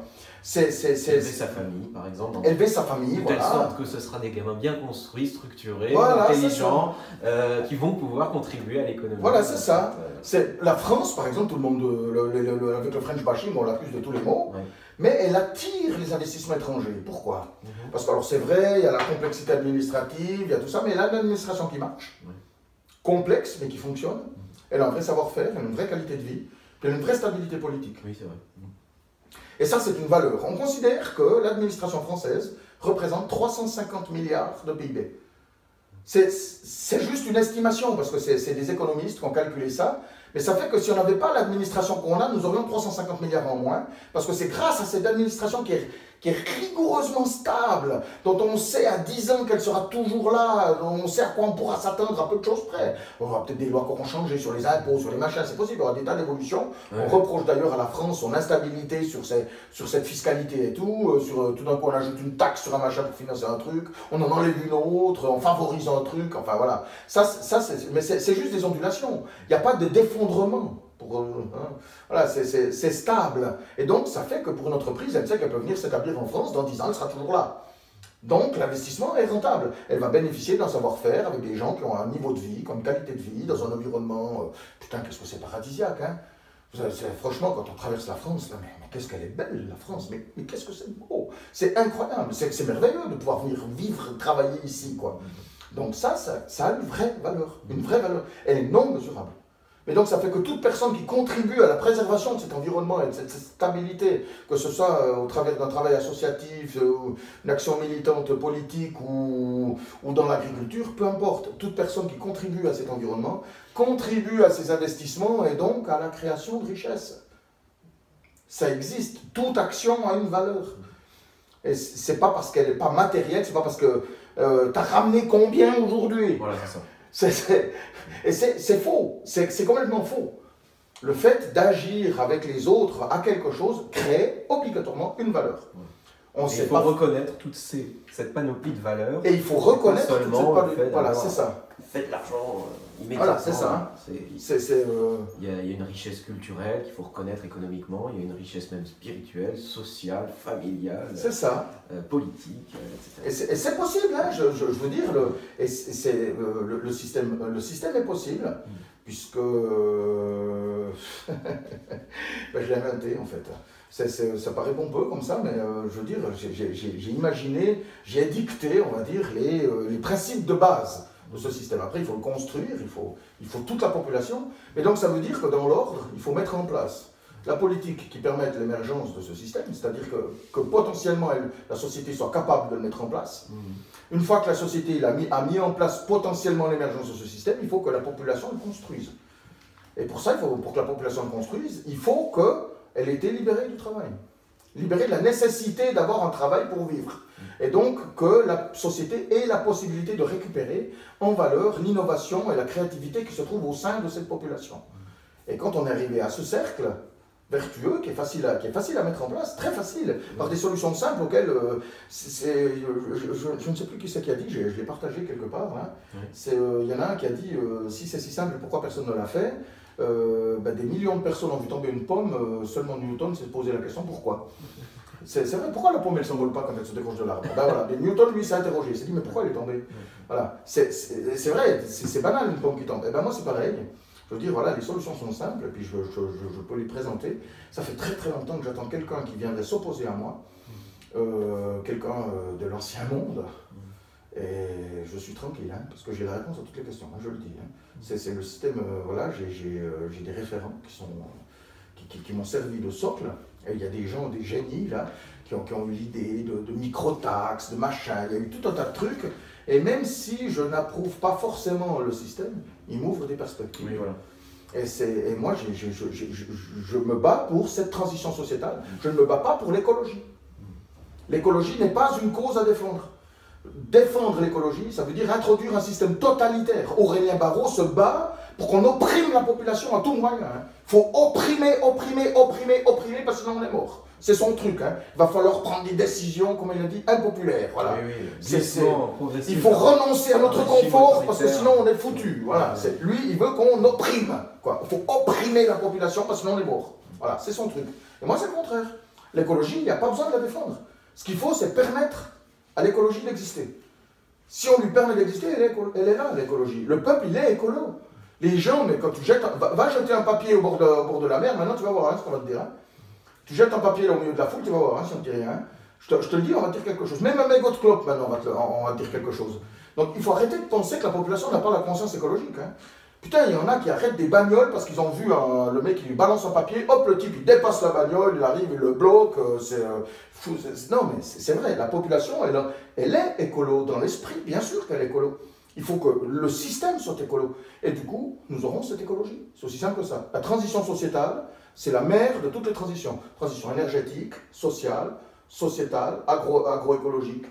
Oui, c'est ça, il faut tout faire avancer en même temps. Il faut tout faire avancer en même temps. Et la transition sociétale, c'est la mère de toutes, puis elle fait partie du tout. Donc elle est au même niveau que les autres, mais sans elle, il n'y en aura aucune qui se produira. C'est une pensée complexe, puisque le problème étant à l'échelle d'un paradigme tout entier, il faut faire avancer le paradigme tout entier. Et donc ça nécessite des gens comme toi qui ont une pensée holistique, qui permet de voir tout l'ensemble, et tout ce qu'il faut faire avancer, et par quel petit biais on peut tout faire basculer ensemble. À condition qu'on l'écoute. Hein. Voilà, alors ce qui manque, effectivement, c'est souvent la valorisation des personnes qui réfléchissent à ça. Pour le moment, il y en a un certain nombre, hein, et moi je me rends compte à quel point tous les gens qui tiennent des discours passionnants et systémiques aujourd'hui sont très peu connus, très peu écoutés, mais pas seulement des gens qui ont des discours systémiques, des gens qui apportent une percée décisive qui fait que tout le système peut avancer. Il y en a partout dans le monde, nous on en partage un certain nombre sur Courant Constructif tous les jours, et ces gens-là, on demande à n'importe qui dans la rue, vous connaissez un tel, c'est qui celui-là? Voilà. Non mais je ne suis pas seul. Hein. Faut lire Jeremy Rifkin, la fin du travail, il faut lire Viviane Forrester, l'horreur économique. Sur le revenu de base. Il y a plein. Il faut lire Bernard Stiegler sur l'automation. Il faut lire une nébuleuse constructive, mais qui n'est pas reliée, mais qu'on peut synthétiser dans une vision d'ensemble. C'est ce que j'ai fait. C'est le travail que j'ai fait, je veux dire. Je pense être le seul à avoir synthétisé l'ensemble. Mais seulement pour ça, évidemment, j'ai besoin de référents. Pour aller beaucoup plus loin. Bernard Stiegler va beaucoup plus loin que moi dans sa pensée sur l'automatisation. Viviane Forrester va beaucoup plus loin que moi dans sa vision de l'horreur économique. Ce qu'elle appelle l'horreur économique, c'est tout ce que j'ai déployé de long en large sur les dérives de la société contemporaine, hein, le dérive de ce qu'on appelle le capitalisme, qui en réalité aujourd'hui n'existe pas, il est très imparfait. Donc elle le décrit dans son livre, quand on lit l'horreur économique, on reconnaît notre société. Il faut lire Yann Moulier-Boutin qui nous parle de la société du capitalisme cognitif. C'est l'économie de la connaissance d'Idriss Aberkan. patriarcale. Oui. Donc c'est-à-dire que Yann Moulier-Boutan nous dit le 21e siècle ne sera plus une société d'industrie lourde où on va construire des bagnoles, des chemins de fer, puis des machins, puis des avions. Ça, on le fera toujours, mais on n'en fera pas plus que nécessaire. On va juste répondre aux besoins, on va entrer dans l'ère du capitalisme cognitif. C'est-à-dire que ce qui aura une valeur, c'est l'interaction des individus. C'est une économie plus contributive, plus collaborative, qui sont le socle de l'intelligence collective. Oui. Et c'est ça, la source de valeur du XXIe siècle. Oui. C'est Yann Moulier-Boutan qui l'écrit, je me souviens plus du titre exact du livre, c'est peut-être le capitalisme cognitif, je ne me souviens plus. Il y a Jean-Paul Fitoussi qui parle dans Lampadaire, qui dit, voilà, l'humanité est prisonnière de l'éclairage de son lampadaire. Donc il imagine une rue où il y a un lampadaire, l'humanité est dedans, elle tourne en rond autour de la lumière parce qu'elle a peur d'aller vers l'obscur. Et du coup, ça fait qu'on s'enfonce. Et ce qu'il faut, c'est aller vers l'obscur, aller chercher un autre lampadaire. Voilà. Et ça, il ne le fait pas. Donc, je vous dis, il y a des références. J'en ai mais des tas. Oui, il y en a énormément. Il y en a énormément. Donc, ces gens existent. On voit passer aussi. Le problème, c'est que pris séparément comme ça, ils n'intéressent pas le mortel commun parce qu'ils ne signifient rien. C'est intéressant à lire, c'est passionnant, mais ça n'apporte rien, en fait. Lire Viviane Forrester, ah bah ouais, elle a raison. Ah bah, ça te fait une belle jambe, ça va regarder raison. C'est qu'est-ce qu'on en fait. Voilà, c'est qu'est-ce qu'on en fait. Et moi, j'en ai fait quelque chose. Moi, j'en fais quelque chose. Politiquement, citoyennement, etc. Moi, j'en ai fait quelque chose et il reste mes référents. Je regrette que, par exemple, Viviane Forrester soit morte.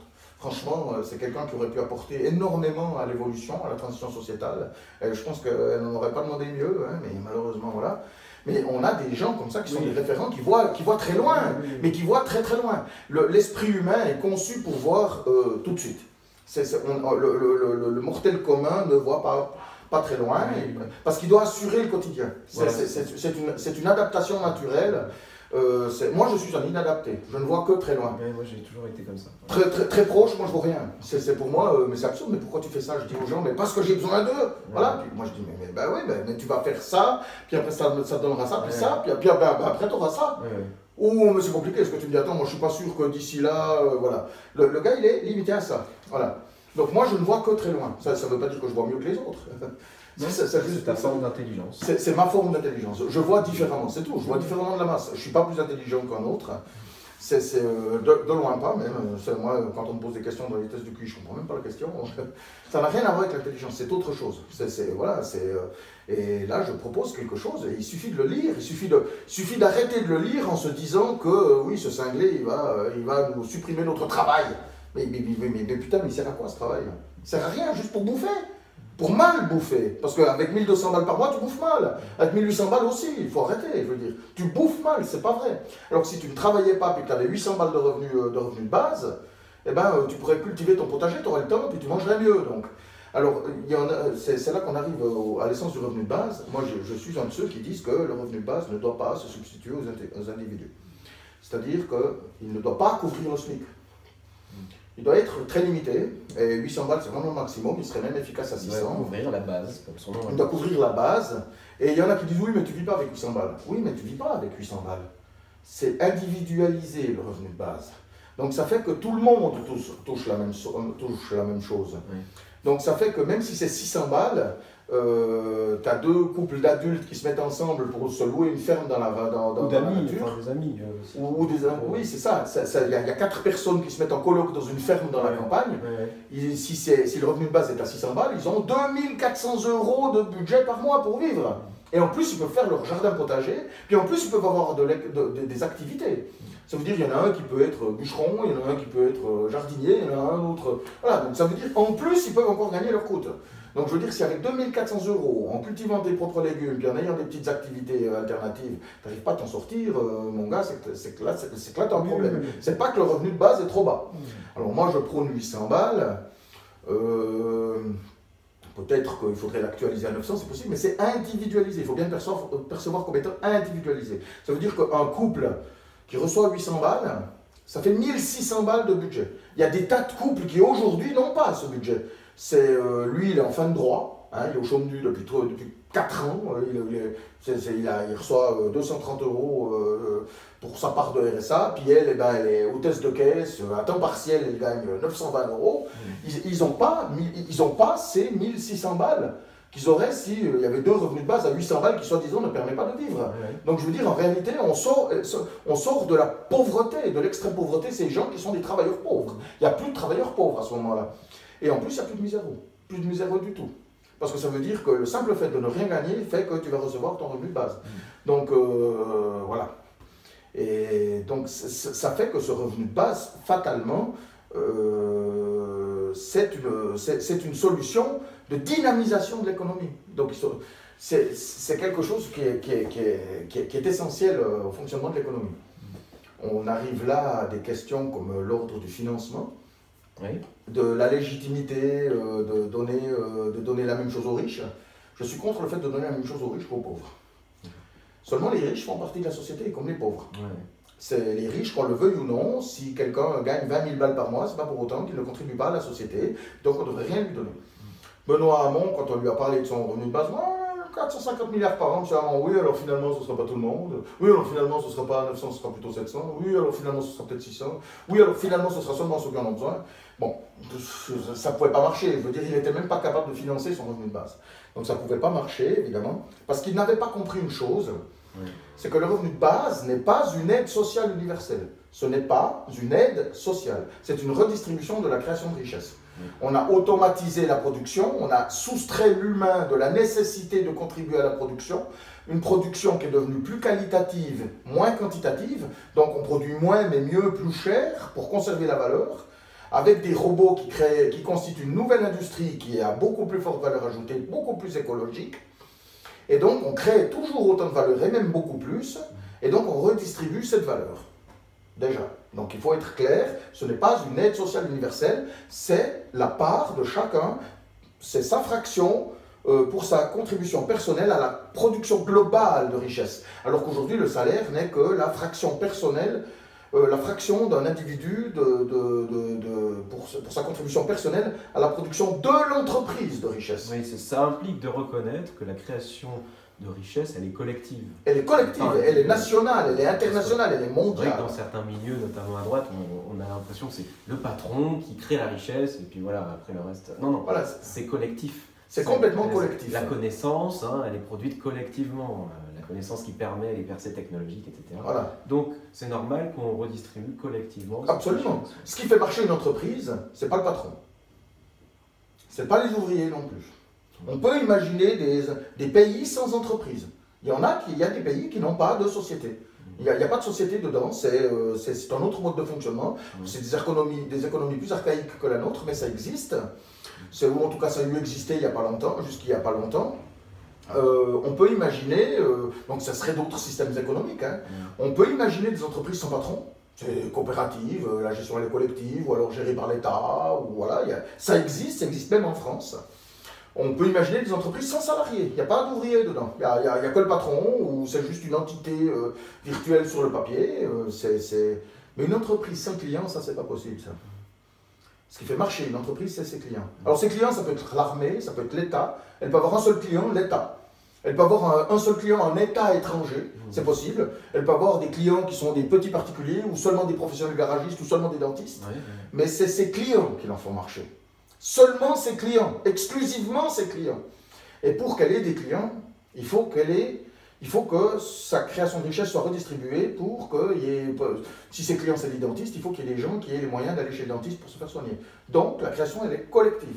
Parce que si on ne redistribue pas cette richesse, il n'y a pas de clients chez le dentiste, donc il n'y a pas de dentiste, donc il n'y a pas de clients pour l'entreprise. C'est systémique. Voilà, c'est une systémique. Et donc il faut absolument appréhender ce système, donc ça fait que tout le monde, aujourd'hui, étant inclus dans la société, quand tu regardes dans la rue, tu regardes un panneau publicitaire dans la rue. Un panneau là.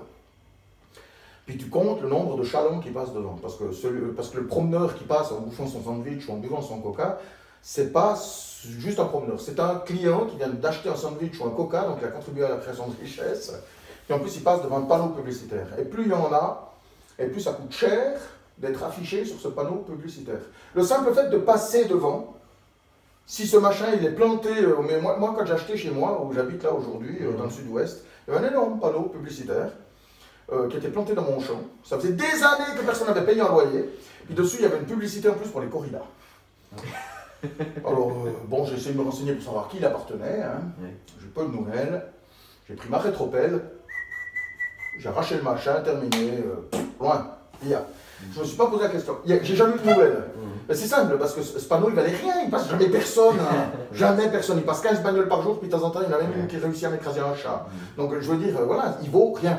Alors qu'à Paris, aux Champs-Élysées, de mettre une affiche sur un panneau publicitaire, ça peut coûter 500 € par jour. Par jour. Même, ça peut coûter à l'affichage pendant 3 minutes 30 €. C'est-à-dire que tu as une publicité tournante et chaque fois que tu as fait le tour, ça coûte 30 €. Ta pub apparaît, pam, 30 balles. Voilà. Seulement, il y a 18 000 personnes qui l'ont vu. Donc, c'est ça le truc, quoi. Donc, ça fait que chacun contribue à la création de richesse, même sans rien faire. Juste le fait d'être là. Juste d'exister. Donc, tout le monde, sans exception, quoi qu'il fasse, contribue à cette création de richesse. Donc, le revenu de base n'est pas une aide sociale universelle, c'est une redistribution de la création de richesse. Et dans le concept porteur d'avenir que je développe dans le cadre de la transition sociétale du XXIe siècle, c'est un concept socio-économique d'incidence macro-sociétale. C'est-à-dire qu'on crée un nouveau système macro-sociétal dans lequel il n'y a plus de misère. Il n'y a plus de misère. Tout le monde contribue. Et consomme ou pas, peu importe, hein, je veux dire, c'est pas important de consommer. La notion de consommation n'a plus la même essence, n'a plus la même connotation au XXIe siècle. Ce qui compte, c'est que tout le monde contribue. Et le fait même de donner un revenu de base aux gens fait qu'ils contribuent d'une manière ou d'une autre. Et donc, même s'ils ne consomment pas, aujourd'hui, si tu ne consommes pas, tu coûtes de l'argent. Dans le système actuel du XXe siècle, parce qu'on est toujours au XXe siècle, hein, voilà, c'est ça le problème, on est toujours au XXe siècle. Il est temps, plus que temps de passer au XXIe. Alors, dans le système du XXIe siècle, avec le revenu de base, tu n'as plus besoin de consommer pour rapporter. C'est ça la nuance. Et c'est là que ça devient écologique. Et donc, moi, ce revenu de base, je le dissocie du revenu universel. Le revenu universel, je considère que même les riches doivent le percevoir. Parce que ça, c'est un dû, parce qu'ils contribuent comme les autres. C'est un socle commun. Moi, je l'évalue à 200 €. 200 €, oui. Mais je rappelle que c'est des propositions que je fais. Hein. Je me contente d'édicter des principes. Après, il faut construire le système. Hein. Moi, je n'ai pas la capacité de le construire. Je veux dire, je ne suis qu'un humble surhomme. J'aime bien dire ça, je ne suis qu'un humble surhomme. Voilà. Je ne sais pas voler. Voilà, je ne sais pas voler. Je suis ni volant ni voleur. Voilà. Donc à partir de là, il faut vraiment construire ce truc. Mais moi, je l'évalue à 200 €. 200 € qui sont dévolus à tout le monde. Mais ces 200 €, je ne les donne pas sous forme d'euros, je les donne sous forme de monnaie locale complémentaire. C'est-à-dire que c'est non thésaurisable, c'est non exportable. La seule chose que tu peux faire de ces 200 € que tu as reçus dans la monnaie complémentaire de ton coin, c'est les dépenser localement dans les commerces qui l'acceptent. Elles sont fondantes aussi ou pas? Chacun se débrouille. Ouais, chacun fait... C'est-à-dire que dans chaque village, dans chaque territoire, dans chaque région, se créent des associations porteuses de monnaie locale complémentaire. On peut imaginer qu'il y en ait 3 dans chaque village avec 3 fonctionnements différents. Les gens s'organisent entre eux, c'est beaucoup plus démocratique, ça rend la monnaie démocratique. Ces 200 € deviennent démocratiques. La population peut s'organiser en association pour décider de l'utilisation de cette monnaie. Par exemple, on pourrait imaginer une association qui déciderait que ces 200 € qu'elle recevrait ne seraient pas distribués à la population, à ses membres, mais au contraire servirait à être collectés pour financer un projet commun, par exemple, pourquoi pas. Puis une autre association, au contraire, déciderait que ces 200 € peuvent aussi être utilisés dans les supermarchés. Une autre association déciderait que ces 200 € ne serviraient qu'au circuit court. C'est-à-dire, voilà, tu peux faire tes achats chez le boulanger, dans le petit commerce local, tu vois, à la MAP du coin, mais pas ailleurs. Et les habitants adhèrent à l'association qui leur convient et s'inscrivent à l'État. Voilà, je suis membre de telle association. On fait le compte et on verse autant de fois 200 € qu'il y a de membres dans cette association qui sont inscrits. Tu ne peux pas être inscrit dans plusieurs associations. Tu en choisis une, celle qui te convient. Tu peux être membre de plusieurs, mais tu décides de laquelle reçoit tes 200 € en fonction de l'objectif que tu souhaites atteindre démocratiquement. Donc on rend cette part monétaire démocratique. C'est énorme. Citoyenne, oui. On la rend citoyenne. C'est énorme, c'est gigantesque. Je peux dire, c'est une incidence qui est considérable sur le développement social et sociétal. Et tout le monde la reçoit. De la naissance jusqu'à la mort. L'économique devient intriquée avec le politique. Avec le politique, c'est carrément. Voilà, tu es libre d'utiliser ces 200 € pour ce que tu veux en faire. Et tu ne peux pas les exporter, tu ne peux pas les mettre sur un compte en banque. Et le financement de ces associations et bien ma foi, c'est les gens qui voient entre eux. Il y en a qui vont avoir une monnaie fondante, de l'usure de la monnaie. Il y en a d'autres qui vont avoir une commission au passage payée par les commerçants. Il y en a d'autres qui auront une cotisation des membres, etc. C'est une vraie démocratie. C'est une vraie démocratie.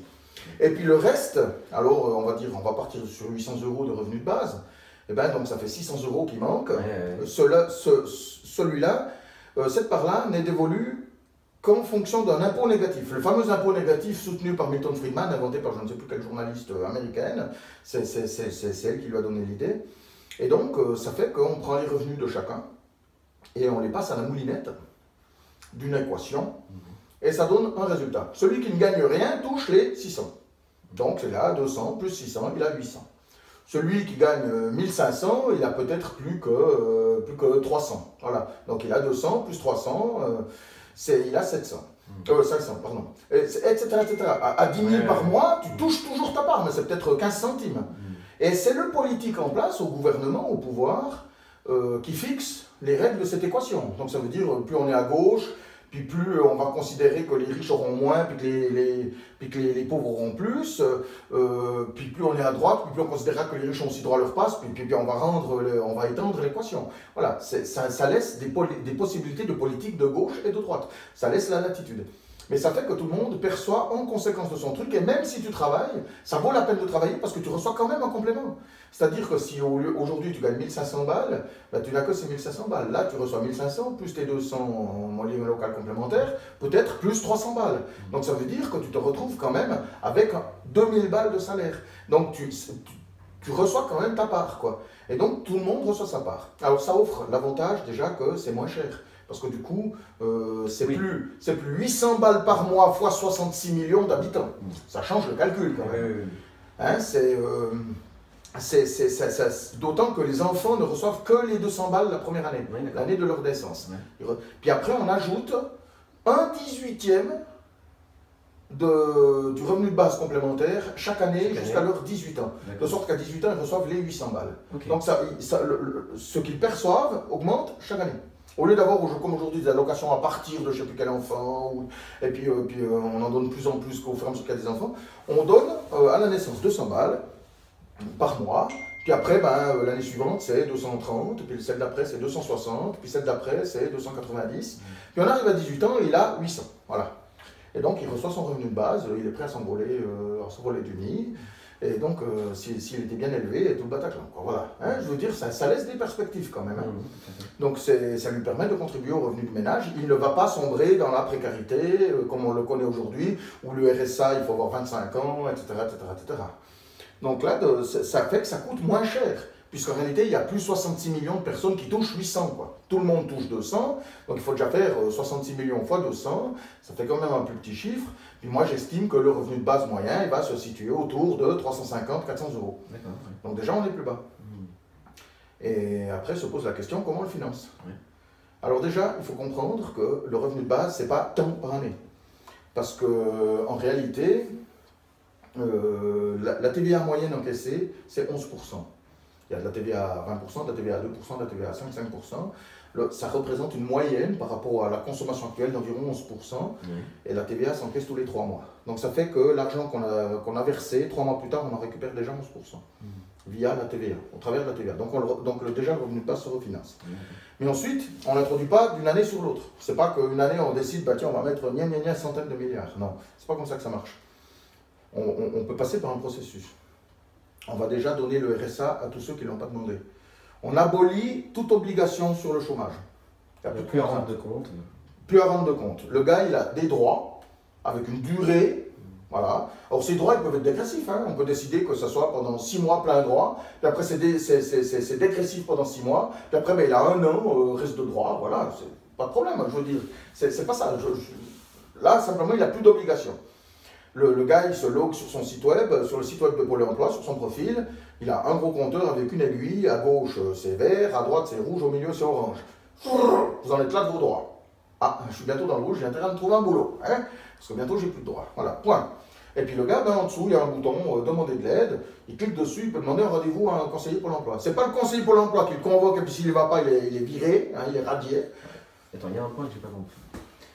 Pourquoi ça diminuerait sur ce site de Pôle emploi alors qu'on est dans un revenu de base avec un socle inconditionnel, puis le complément qui est relatif. Parce que si le gars il a droit au chômage, c'est qu'il travaille. S'il travaille, c'est qu'il a un salaire. S'il a un salaire, il a droit au chômage. De même, il a droit à la retraite. La retraite et le chômage, ça va avec le salaire. Donc logiquement, si le gars il travaille, je veux dire, il a droit au chômage. Parce qu'il a basé sa vie sur le fait qu'il a un travail. Donc je veux dire, tu peux mettre, même avec le revenu de base, tu peux mettre quelqu'un dans la précarité quand même. Tu as le chômage en plus du revenu de base. Tu l'as en plus du revenu de base. Il est cotisé pour. Le chômage diminue, lui. C'est une assurance. Comme aujourd'hui. Comme aujourd'hui, voilà. C'est quelque chose à part. Ton revenu de base ne remplace pas tout le reste. Il ne remplace pas tout le reste. Il ne remplace pas le revenu. Voilà, je veux dire, si quelqu'un veut travailler, qu'il travaille. Les ados handicapés, par exemple, ça continue. Alors, c'est là où les Athéniens s'atteignirent. Pour faciliter son introduction, on commence par donner le RSA à toute personne qui ne gagne pas, qui ne gagne rien, et donc beaucoup ne le demandent pas. On sait que 30% y ont droit et ne le demandent pas. Oui. Là, on ne se pose pas la question en fonction de la déclaration d'impôt, on le verse à tout le monde, le revenu de base. Enfin, on verse le RSA, à tout le monde. Ensuite, ce RSA, on le fait monter. On l'amène au même niveau que l'AAH, qui est à peu près au même niveau que l'ASPA. L'AAH, allocation adulte handicapé, ASPA, allocation de solidarité pour personnes âgées. C'est l'ancien minimum vieillesse. Ce minimum vieillesse qui d'ailleurs est une contrainte, c'est aussi une punition, parce que quand tu te retrouves à la retraite à 60 ans, tu ne peux pas toucher l'ASPA avant 65. Donc tout d'un coup, tu te retrouves, tu passes d'un salaire de, je sais pas moi, 1500 € par mois, à une retraite de 435 €, mais tu n'as pas droit à l'ASPA, donc tu n'as pas les 860 € de revenus, et donc tu dois quitter ton logement, puis tu habites SDF. Voilà, pendant 5 ans. Pendant 5 ans, tu n'as plus que 435 € par mois, tu n'as droit à rien, parce que l'ASPA c'est 65. Donc tu as intérêt à pouvoir travailler jusqu'à 65 ans. Aujourd'hui, c'est comme ça, il faut le savoir quand même. Il y a peu de gens qui le savent. Déjà, il y a peu de gens qui savent que l'ASPA existe, il y en a beaucoup qui ne le demandent pas, alors qu'ils y auraient droit. Mais ensuite, il faut savoir que l'ASPA, tu l'as qu'à 65 ans, puis donc pendant 5 ans, tu n'y as pas droit. Et pendant 5 ans, ça veut dire que tu ne vis que de ta retraite. C'est pas grand-chose, des fois, c'est pas grand-chose, voilà. C'est vraiment pas grand-chose. Je connais quelqu'un qui m'a dit que la part de retraite de sa femme, c'était 50 €. 50 € par mois. 50 €. Il faut imaginer, donc, ils ont élevé 3 gamins. Donc voilà, je veux dire, il y a un moment donné, il faut quand même se remettre dans le contexte. Mais bon, donc ça fait qu'on monte le RSA jusqu'à atteindre le niveau de l'ASPA et de l'AH qui sont assez similaires. Puis à ce moment-là, on supprime l'ASPA et l'AH, puisque tout le monde a la même chose. Ça ne veut pas dire qu'on supprime les aides complémentaires. Ça veut dire que l'invalide qui a besoin d'une assistance à domicile, ça reste, je veux dire. On supprime l'AAH. Ça, c'est juste l'allocation handicap de base. Après, si la personne a des besoins supplémentaires, tout ça reste en vigueur, évidemment. C'est la même chose pour la personne âgée, elle n'a plus l'ASPA, mais si elle a besoin d'une aide à domicile, on lui donne toujours son aide à domicile. C'est là qu'on ne tombe pas dans le piège du revenu de base version néolibérale. Voilà, c'est ça, exactement. On supprime grâce à ça toutes les aides, et puis finalement... Voilà, non, on assiste les gens, la même chose. Simplement, on supprime la part de base, puisqu'on est à peu près à 800 balles. Je veux dire, on est à peu près à notre niveau de revenu de base avec l'AH et l'ASPA. Donc on supprime l'AH et on supprime l'ASPA. Donc on supprime le RSA. Il n'y a plus de RSA, il n'y a plus d'ASPA, il n'y a plus d'AH. On supprime les APL. Puisque dorénavant, le revenu est devenu individualisé. On arrive à un revenu de base qui est individualisé. Donc on n'a plus besoin d'APL, puisque chacun reçoit sa part, donc les gens ont les moyens de payer leur loyer. On supprime l'APL. Les APL, on peut les conserver, mais on peut les conserver pour ceux qui ont, par exemple, une période de chômage. Je veux dire, ça veut dire qu'en cas d'accident de la vie, ça redevient une aide sociale. C'est pas, oui, écoutez, bon, alors le logement il est bien, mais le loyer est un peu élevé. Vous en faites pas, avec les APL ça va aller. Ça, c'est pas normal, je veux dire. C'est ça qui a fait monter les loyers. C'est pas les APL en elles-mêmes, c'est le fait que du moment que le loyer est un peu élevé, tu y as droit, quoi. Donc ça, c'est absurde, c'est pas normal. Non, les APL, le principe, c'est que si t'arrive quelque chose, tu sais qu'on va t'aider à payer ton loyer. C'est autre chose, ça coûte beaucoup moins cher. Et donc, on peut toujours les conserver, mais en tant qu'une aide sociale complémentaire. Toi, tu as ton revenu de base, ton machin, tu as ton niveau de vie pour lequel tu travailles. Un jour, tu perds ton travail. À ce titre, tu as droit à des aides sociales, parce que sinon, tu vas perdre ton niveau de vie. Et il est normal que la société t'offre la possibilité de le préserver. Tu as fait ton choix de vie, c'est ton choix de vie, donc il est important de te le préserver. Si tu n'as pas réussi à t'en sortir à la fin de ta période de chômage, c'est ton problème, ma foi, c'est ton choix de vie aussi, tu vois, je veux dire. Mais il est normal qu'il reste, tu as cotisé en conséquence, quoi, je veux dire, tu as payé des impôts, des machins. Voilà. Et bien sûr, la suppression de toutes ces aides... dépensé par le revenu de base, c'est un gain énorme en termes de gestion. Et donc, oui, c'est ça. Tout le financement de cette gestion administrative est récupéré pour le revenu de base. De gestion, parce que, puis la sanction, par exemple. Parce que Pôle emploi, il faut savoir que les ACDIC sont très largement bénéficiaires. C'est Pôle emploi qui est déficitaire. Et l'essentiel de Pôle emploi, c'est quoi? C'est le contrôle des chômeurs. Ça coûte extrêmement cher, ce contrôle.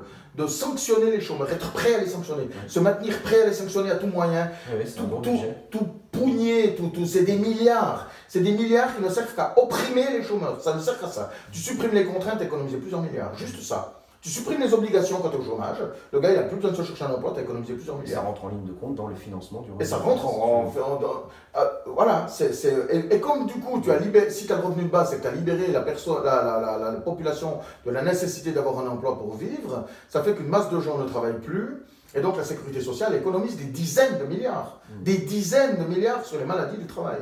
Même pas des centaines de milliards, puisque le budget de la Sécu il est de 400 milliards, mais des dizaines de milliards, en tout cas, elle économise. C'est clair. Je veux dire, il y a toute une masse de gens qui ne tombent plus malades du travail. Donc c'est énorme. Ça entraîne des conséquences en cascade. Oui. D'autant que dans le concept, j'ai prévu d'autres choses dont on parlera peut-être une autre fois, parce que ça va faire trop long, sur la retraite qui partirait à 55 ans. C'est paradoxal, mais la retraite à 55 ans est plus facile à financer que celle à 65 ans.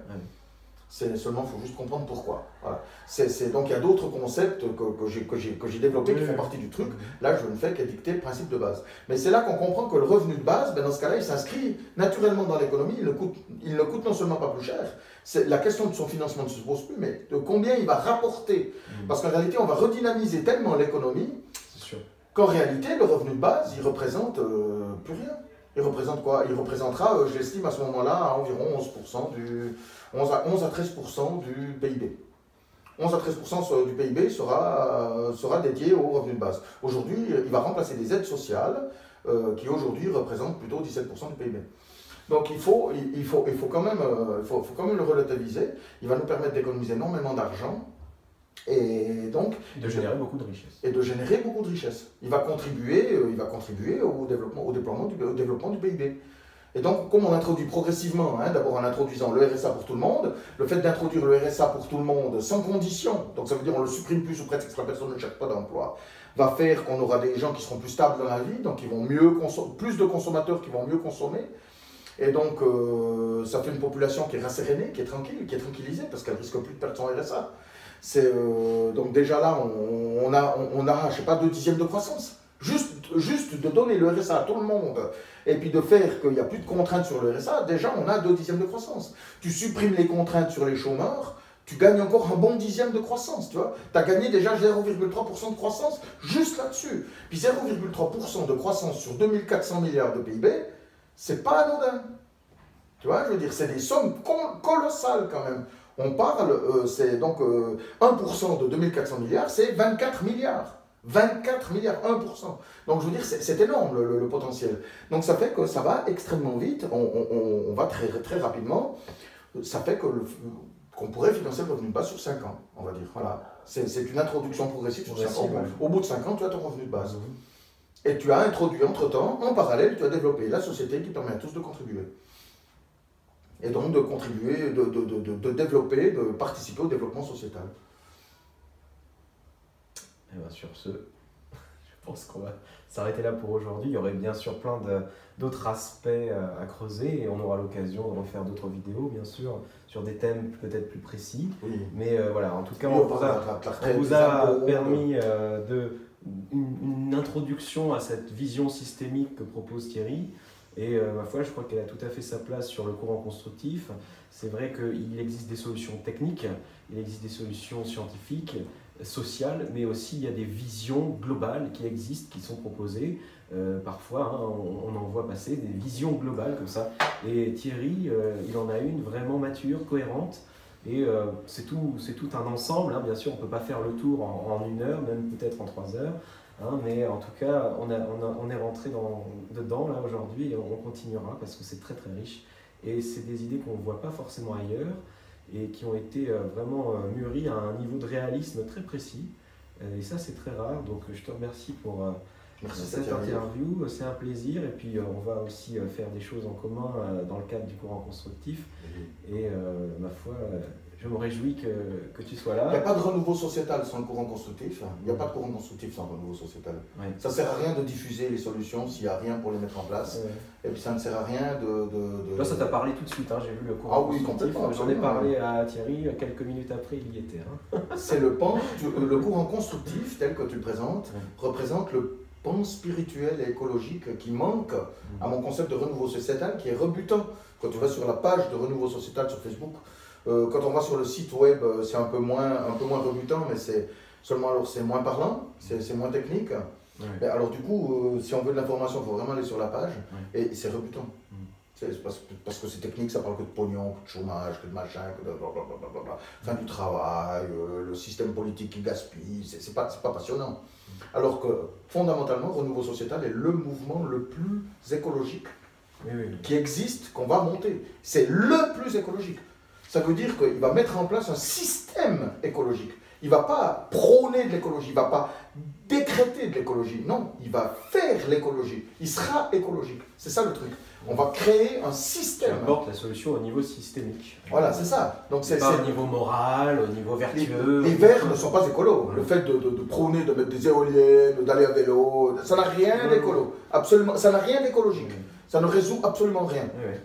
Mais non seulement ça ne résout rien, mais à la limite, ça menace la possibilité de devenir écolo. Parce que ça risque de compromettre la croissance, et de compromettre cette croissance fait qu'on n'aura plus les moyens de dépolluer l'environnement. Oui, et ça nous enferme dans un dualisme écologie versus croissance. C'est ça, voilà. qui fait qu'on est bloqué, quoi. On est paralysé, on n'arrive pas à avancer. C'est quelque chose qui n'a pas de sens. Ça fait 50 ans maintenant qu'on est enfermé dans ce dualisme et qu'on n'arrive pas à faire un pas en avant. Voilà, c'est ça. Donc effectivement, il faut des gens qui savent penser en dehors de la pensée binaire pour inventer des solutions systémiques.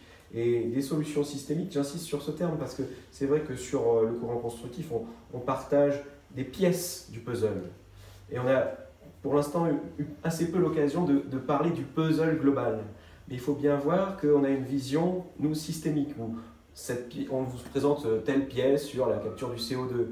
Et donc, il ne faut pas croire qu'on fait l'apologie de telle solution technique. Non, c'est une pièce dans un ensemble qu'on va mettre en place. Et donc, nous, on pense l'interconnexion de chaque pièce. On pense la vision globale. Et on essaye ensemble de rendre tout ça cohérent à un niveau systémique.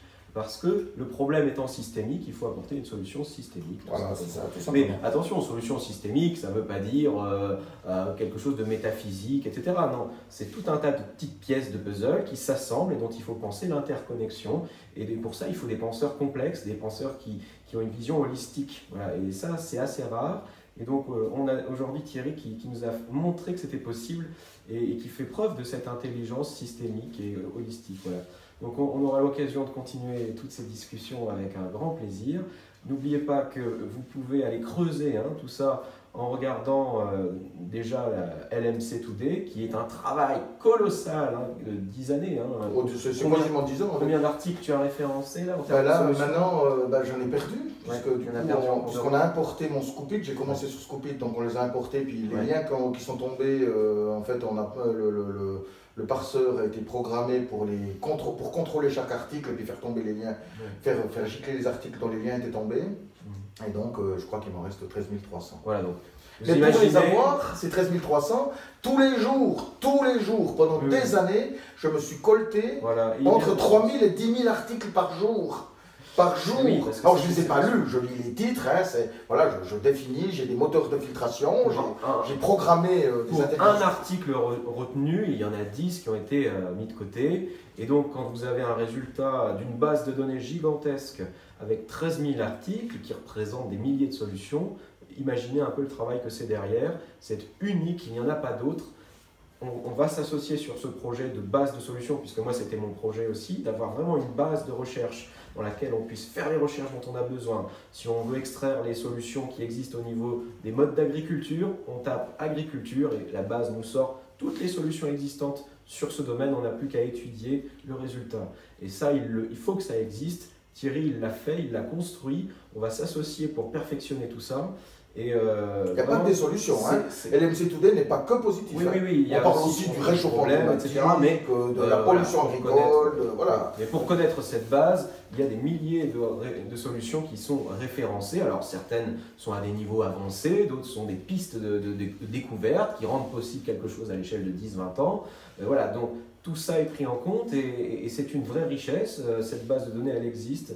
Grâce au travail de Thierry, vous avez également le site donc Renouveau Sociétal, qui est un think tank politique qui pourrait ensuite se transformer en parti peut-être un jour, et qui propose vraiment cette vision holistique qui implique bien sûr à un moment donné une mise en place à un niveau politique, parce que sinon on reste chez soi et on a une belle idée systémique, mais à un moment donné il faut des gens pour l'appliquer, à savoir des décideurs. Donc il faut à un moment donné passer... De faire ces petites choses chez soi, c'est pas ça qui va changer le monde. C'est la solution à l'échelle de la décision politique. Voilà.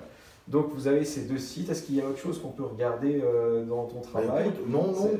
Renouveau Sociétal. Oui, il y a mon site thierrycurti.fr. Thierrycurti.fr et la base LMC Today qui changera peut-être de nom bientôt. Voilà, c'est ça. Voilà, et donc on aura l'occasion de continuer ces belles discussions. Et vous pouvez bien sûr suivre aussi tous les commentaires de Thierry qui sont toujours très intéressants dans le cadre des polémiques qui existent, des fameuses polémiques du courant constructif. N'hésitez pas, c'est très riche, très vivant, très pimenté. Et puis Thierry, sachez qu'il n'est pas aussi tout seul, il a un mouvement avec plusieurs personnes qui travaillent avec lui. On a John là qui est là, John Maison, qui également a écrit pas mal d'articles et qui aussi apporte des commentaires très riches, très structurés, très pédagogiques. Et donc tout ça, c'est un travail collectif qu'on essaye de mettre en place, parce que c'est bien de faire son petit travail tout seul et d'appliquer quelques solutions à l'échelle individuelle, mais à un moment donné, si on veut avoir un vrai impact, il faut jouer à l'échelle systémique, à l'échelle collective et s'organiser, se structurer, etc. Et c'est ce qu'on essaye de faire. Soutenez-nous, parce qu'il n'y en a pas d'autres qui le font. Aujourd'hui, c'est la vague collapso là qu'on se prend dans la gueule. Et il n'y a pas beaucoup de résistance à part nous à cette vague de pessimistes. Si vous voulez que demain on ait une nation dépressive, continuez dans ce sens-là. Si vous voulez une piste de solution et œuvrer collectivement, rejoignez-nous sur le courant constructif. Voilà. On vous remercie et on vous dit à une prochaine fois. On continuera les interviews constructives avec d'autres personnages tout aussi passionnants et on en refera probablement aussi avec Thierry. À bientôt. À bientôt.